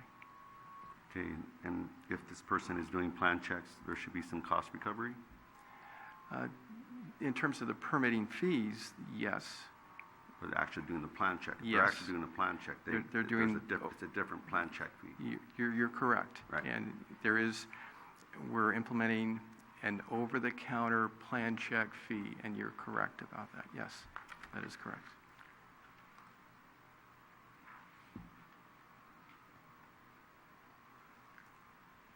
%10 of their time maybe doing a plan check?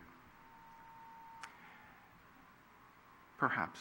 Yeah, so Perhaps. if looking at that, it's 13,000 recovery, but it's Yeah. 13,000. Yeah. That's part of the function. right. That's clearly part of the function.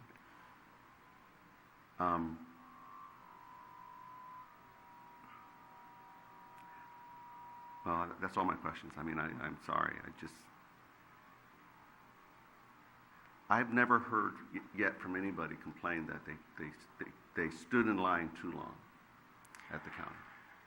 No one's ever, I mean, in 3 years, no one's ever contacted me like, hey, I get calls about everything else and emails about just about everything else, parking, enforcement this, or the way our downtown looks. But I mean, I've been lucky so far, you know, knock on wood somewhere, this is plastic, but I haven't got a home permit, you know, at some point, because I'm cheap, right? I'm not going to remodel my kitchen because that's way too expensive right now.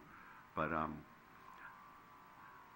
we have to limp, you know, we can't be running. We don't, and I'm just being repetitive. So those kinds of calls, though, maybe don't always go to a council member. I get those calls at times, and I go out and I work with the staff to try to make sure that we provide better service. We had a call like that today, and the individual, the staff person and myself got on the phone, talked to the applicant, figured out their need, and resolved it. Again, it's a one-time, one-year cost. It's existing. This is a huge amount of development activity for this community. And every cubicle in the department is packed with applications. And some of those applications have been there a while, and we need to process them. And every single individual in that department is working at full capacity. So with this position in place currently. Okay. Laura? I don't have any comments. Okay. So I have some on this. This is one I'm contemplating, even though I know it's a one-time. You're saying there is some cost recovery. It's to provide support to the high volume of code enforcement activity and streamline/improve effectiveness of response to code enforcement and development application items. But you're saying in another time is the cubicles are full, things have been delayed. We have 3 code enforcement personnel. I know we haven't talked about the app in a while, but you know, some things as far as getting it shown as completed, so that a person could go back on and say, oh, I've seen it gone through the process, it's completed. I know I've heard from some that say, you know, I've driven by myself and it's completed. So when I see things like this, I go, well, how are we going to measure that? How are we currently measuring somebody bringing a streamlined effectiveness and efficiency? And this person is supposedly already existing, but going to be doing 3 different things. And go to the counter, help in the other calls or activities, as well as with code enforcement. So I guess I'm having a hard time with all that's being said and asked, is that how are we getting efficiency now, and how is this person, with what you're saying is going to be done, can even have the quantifier to me as a metric of how that efficiency and streamlining is going to take place and how it's going to work? That's a very fair question, and I think in terms of metrics, what we put into the budget, we put in performance measures, and we put those in to give council members a clear understanding of what number of applications we are expecting to process. And so I think when you actually do look at the performance measures in the budget for 17-18 and projected for 18-19, you do have, I think, a good understanding of activity and trends and the performance of the staff.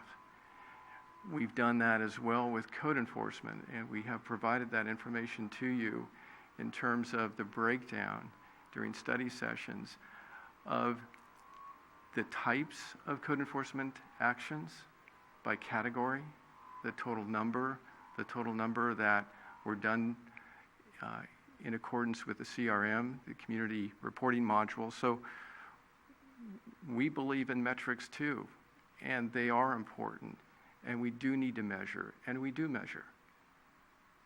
And we are providing that information to you. And I appreciate your answer, and I know when we talked about customer service, or, I mean, in some cities like San Mateo, you go up and you punch in that you want to get a permit, and it puts you in a queue, and it actually times you. And then when you're served, I mean, it's all automated. There's no handwriting on a piece of paper on a binder about when I got in and when I got out, or if it's reminded of when I got out. And again, as I've always said, I've gone to, other than 3 jurisdictions in this county, I've gone to every city and pulled a permit, encroachment and building. So I have some experience in some respects. In the San Francisco County, that's always fun. Sure. And I've gone to San Mateo County to do the same. And it also was through the experience for me to understand what our citizenry go through and what the experience level are for others. And I still think there are things that can be done.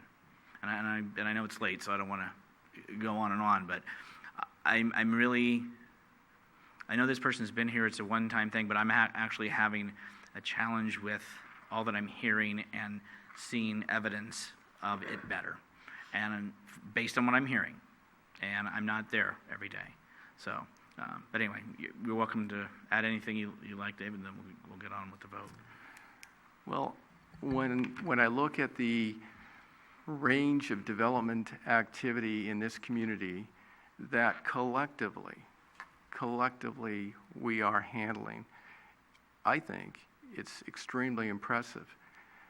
When you look at, say, the number of large development projects that are currently underway for this community, we've got 841 San Bruno Avenue, the dialysis center. We've got the plaza. We've got SF Police Credit Union. We've got a number of other projects that are in the pipeline moving forward. And when you look at the individual smaller applications, as I mentioned, when you look at the residential building permits that were actually issued in 2017-18, 1,344, projected for 2018-19, 1,408. The number of building inspections, this is a true number for this past fiscal year, 7,722, projected for this coming year, 8,495. The counter technicians had to intake this information. They had to process it, track it, work with it. So from the individual remodel to the major projects to code enforcement, the level of development activity collectively that our staff is handling, the broader staff, I think is very impressive. And I think that we can always improve, and we have obtained technology. We have gotten the iPads. We have distributed them. We are working with IT to get those up and running. And I think there will be some true efficiencies with those. We're doing over-the-counter plan checks in a number of areas right now. A year or two ago, we did not do those as we are doing them now. So over-the-counter plan checks, we are introducing technology. We are looking at people to do cross-training and combination positions to provide more adaptability, flexibility within our departments. All of those are positives. Okay, thank you. All right, action from council in regards to the contract counter technician. I move approval. Is there there's a motion and a second to approve the contract counter technician. Roll call, please. Councilmember Medina? No. Councilmember O'Connell? Yes. Councilmember Salazar? Yes. Vice Mayor Davis? Yes. Mayor Medina? No. Last item, public safety dispatcher.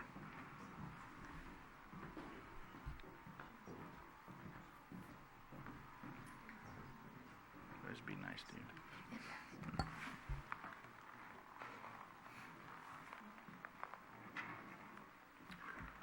Good evening again. I guess I drew the lucky number and got to go last tonight. Last but not least, I appreciate we're all you, here taking for the you. time. Before I start, I'd like to, first of all, recognize the value of our local dispatch center. It truly makes the police department a stronger department, and it makes the city much safer. I think we've seen that in high-profile instances, but we realize it every day. Our interaction with our community, as far as our dispatchers goes, is strong. and it makes the city stronger as well as the police department. I'm here tonight basically because the demand for services over the years has increased dramatically for police services, and it's had a significant impact on our dispatch center. We responded to 83% more calls for service in 2017 than we did in 2012. That's a number from approximately 24,000 calls per year to a number that exceeds 44,000 calls per year. And as we've pointed out before, we've been pretty forthcoming, there are needs throughout the police department. We'd love to be able to enforce traffic safety in a more aggressive manner. We'd love to be more proactive than assume primarily a reactive role. But the fact that we're here tonight asking for a dispatcher position rather than officers in the field, for example, is indicative of how critical we believe the situation is with our dispatchers. The responsibility of our dispatchers are vast. They're the ultimate multitaskers. Typically, people kind of see what they, or believe what they see on TV, where it's just somebody answering a 911 call and dispatching a call, which is true. It's part of what they do. But they're continually answering phone calls for service, dispatching officers in the field, and documenting everything that they do.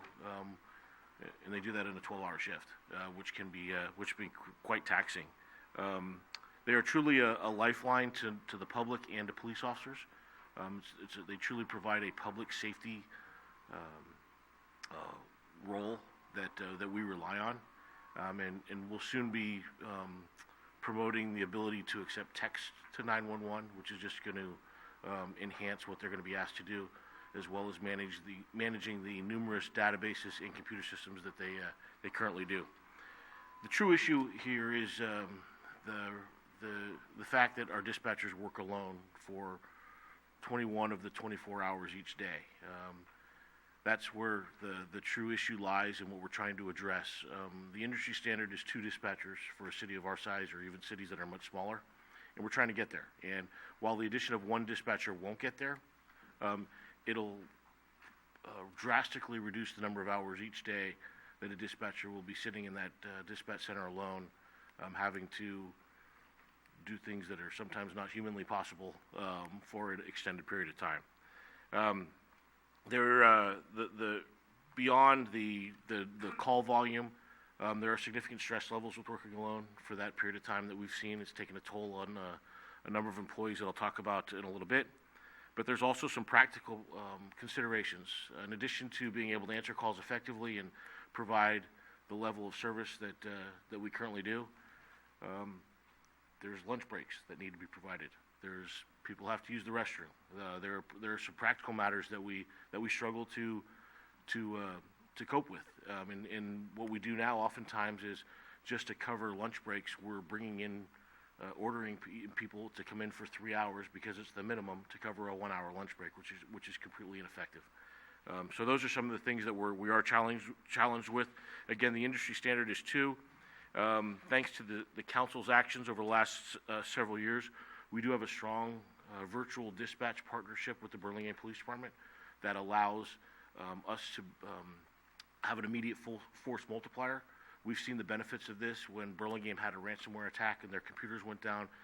We seamlessly were able to take over and serve as their dispatchers. This has happened at large traffic accidents, large fires. With the YouTube incident, we've been able to act as one, and that's a great relationship. It's a very valuable relationship, but it's based on a mutual trust. And there were some agreements from the onset that neither party would take advantage of that or lean on it too heavily, and that included not requiring extended periods of time for support, not being there for lunch breaks, and doing those types of things. And the minimum staffing level in Burlingame is 2 dispatchers, so they don't have to worry about that concern. Why we still struggle with that. Beyond the emergency services component of this and the stress that it provides to our employees and the practical components, there's a recruitment and a retention issue to this as well. We recently lost our most senior dispatcher, and her primary reason for leaving was it got to her. Working alone for a 12-hour shift on a daily basis, knowing that one call could be, you have somebody's life in your hands is kind of a stressful deal. and it's something that she didn't want to do anymore. So it impacted us from a retention component. We've obviously been talking about this for a couple months since the budget process has begun. But last week we ran into a nice example of what we're talking about. We got a complaint from a woman who called called in on a non-emergency line regarding a request for service that was not an emergency type of situation, but it's still something that the police department should deal with. And she felt that she was not taken seriously. She felt that she was being put off, and had a general sense that the person on the other end of the line maybe didn't have the time for her, or wasn't really into what she was asking for. And so we went back and we reviewed that call, and the dispatcher was working alone at the time, and the duration of the call with this woman was 9 minutes, and during that 9 minutes, the dispatcher entered 6 911 calls, had 7 different officers on 7 different calls on the street, was managing that radio traffic, and was talking to 2 other agents regarding warrants, and 2 other agencies regarding warrants that needed to be confirmed. So the woman was actually very nice when she complained, said she had been put on hold 4 times during the conversation. She had actually been put on hold 6 times, so we appreciate her conservative estimate. But those are the types of situations that our dispatchers are running into, not on a daily basis, but on an hourly basis, where they're asked to be doing things that I could never do, and we're asking to fill that second chair. The one caveat to this from a fiscal perspective is, in the immediate future, should the council be kind enough to grant this request, the state requires that dispatchers go through the same recruiting and background investigative process that a police officer does, because they have access to some very sensitive information and are asked to perform some critical tasks.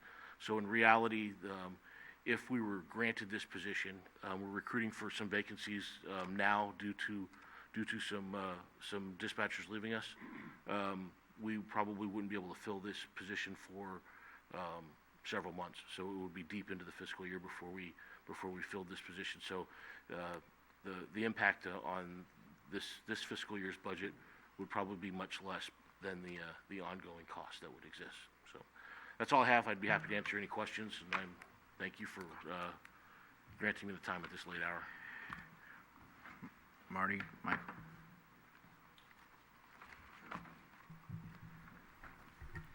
I've always wanted to use this line. It's really hard to say no to a strong, burly man with a gun. Hope you appreciate that, Rico. But in all honesty, that's where our priorities are. It's safety for me, and I trust you. It's needed. It doesn't take away our reality still that how are we going to pay for this, right? And that's something that I'm hoping this council moves forward with, and we did have with Councilwoman O'Connell on the Revenue Ad Hoc Subcommittee. There's only so much we can do, and I don't know when we're going to meet again or how we're going to start looking at these revenues, but we clearly need them, and I will support this request. Laura? Thank you. I agree. Police and fire, well, I'd say police is number one, and I would never want to call 911 and not be able to have a responsive, quick response. Okay, and I've already asked Michael. He said he was good, and I'm not going to echo. I concur in the safety and your request. Is there action from council? I'll make a motion to approve the dispatcher. Is there a second? Second. Roll call. Councilmember Medina. Aye. Councilmember O'Connell. Aye. Councilmember Salazar. Aye. Vice Mayor Davis. Yes. Mayor Medina. Aye. There are comments from council members. Anybody have any comments this hour? So is that a no? Michael? I just want to thank everybody for all the work they did on this, for putting up with all our questions, and Ted, thanks for being here, sticking it out through the whole meeting, and let's continue. And let's. I just want to ask staff to continually be sensitive to the budget situation. Look for any opportunities that you can find to become more efficient. To cut the fat where you can find it, and good luck with all of these efforts. We're asking a lot of you. I acknowledge that, and so I just wanted to thank you for what you have done and what you continue to do. Marty, any comments? Just echoing that, thank you very much. I know it's hard, and it's hard to say no. When it's clearly that it's needed, just that it's not the easiest part of our job to say no. So thank you. Laura, any comments? No, but thank you for putting up with me. Thank you for everybody staying, Mr. Lopez. Thank you. And for staff, I know it was a lot to go through each item, but I think everybody needs to understand that we're taking this serious, and we appreciate your diligence. And I would like to maybe make a request of council that the adopted budget, that is just another binder of the paper that we're getting for the recommended. My suggestion would be that we council members go pass on getting a binder, and we can go always get it online, and hopefully that will save time, paper, and efficiency with the staff. Just my suggestion. All right, if there is nothing else, then we have no closed session. We're going to adjourn this meeting, and our next regular scheduled meeting will be held on July the 24th, 7 o'clock here at the San Bruno Senior Center. Enjoy the rest of your week.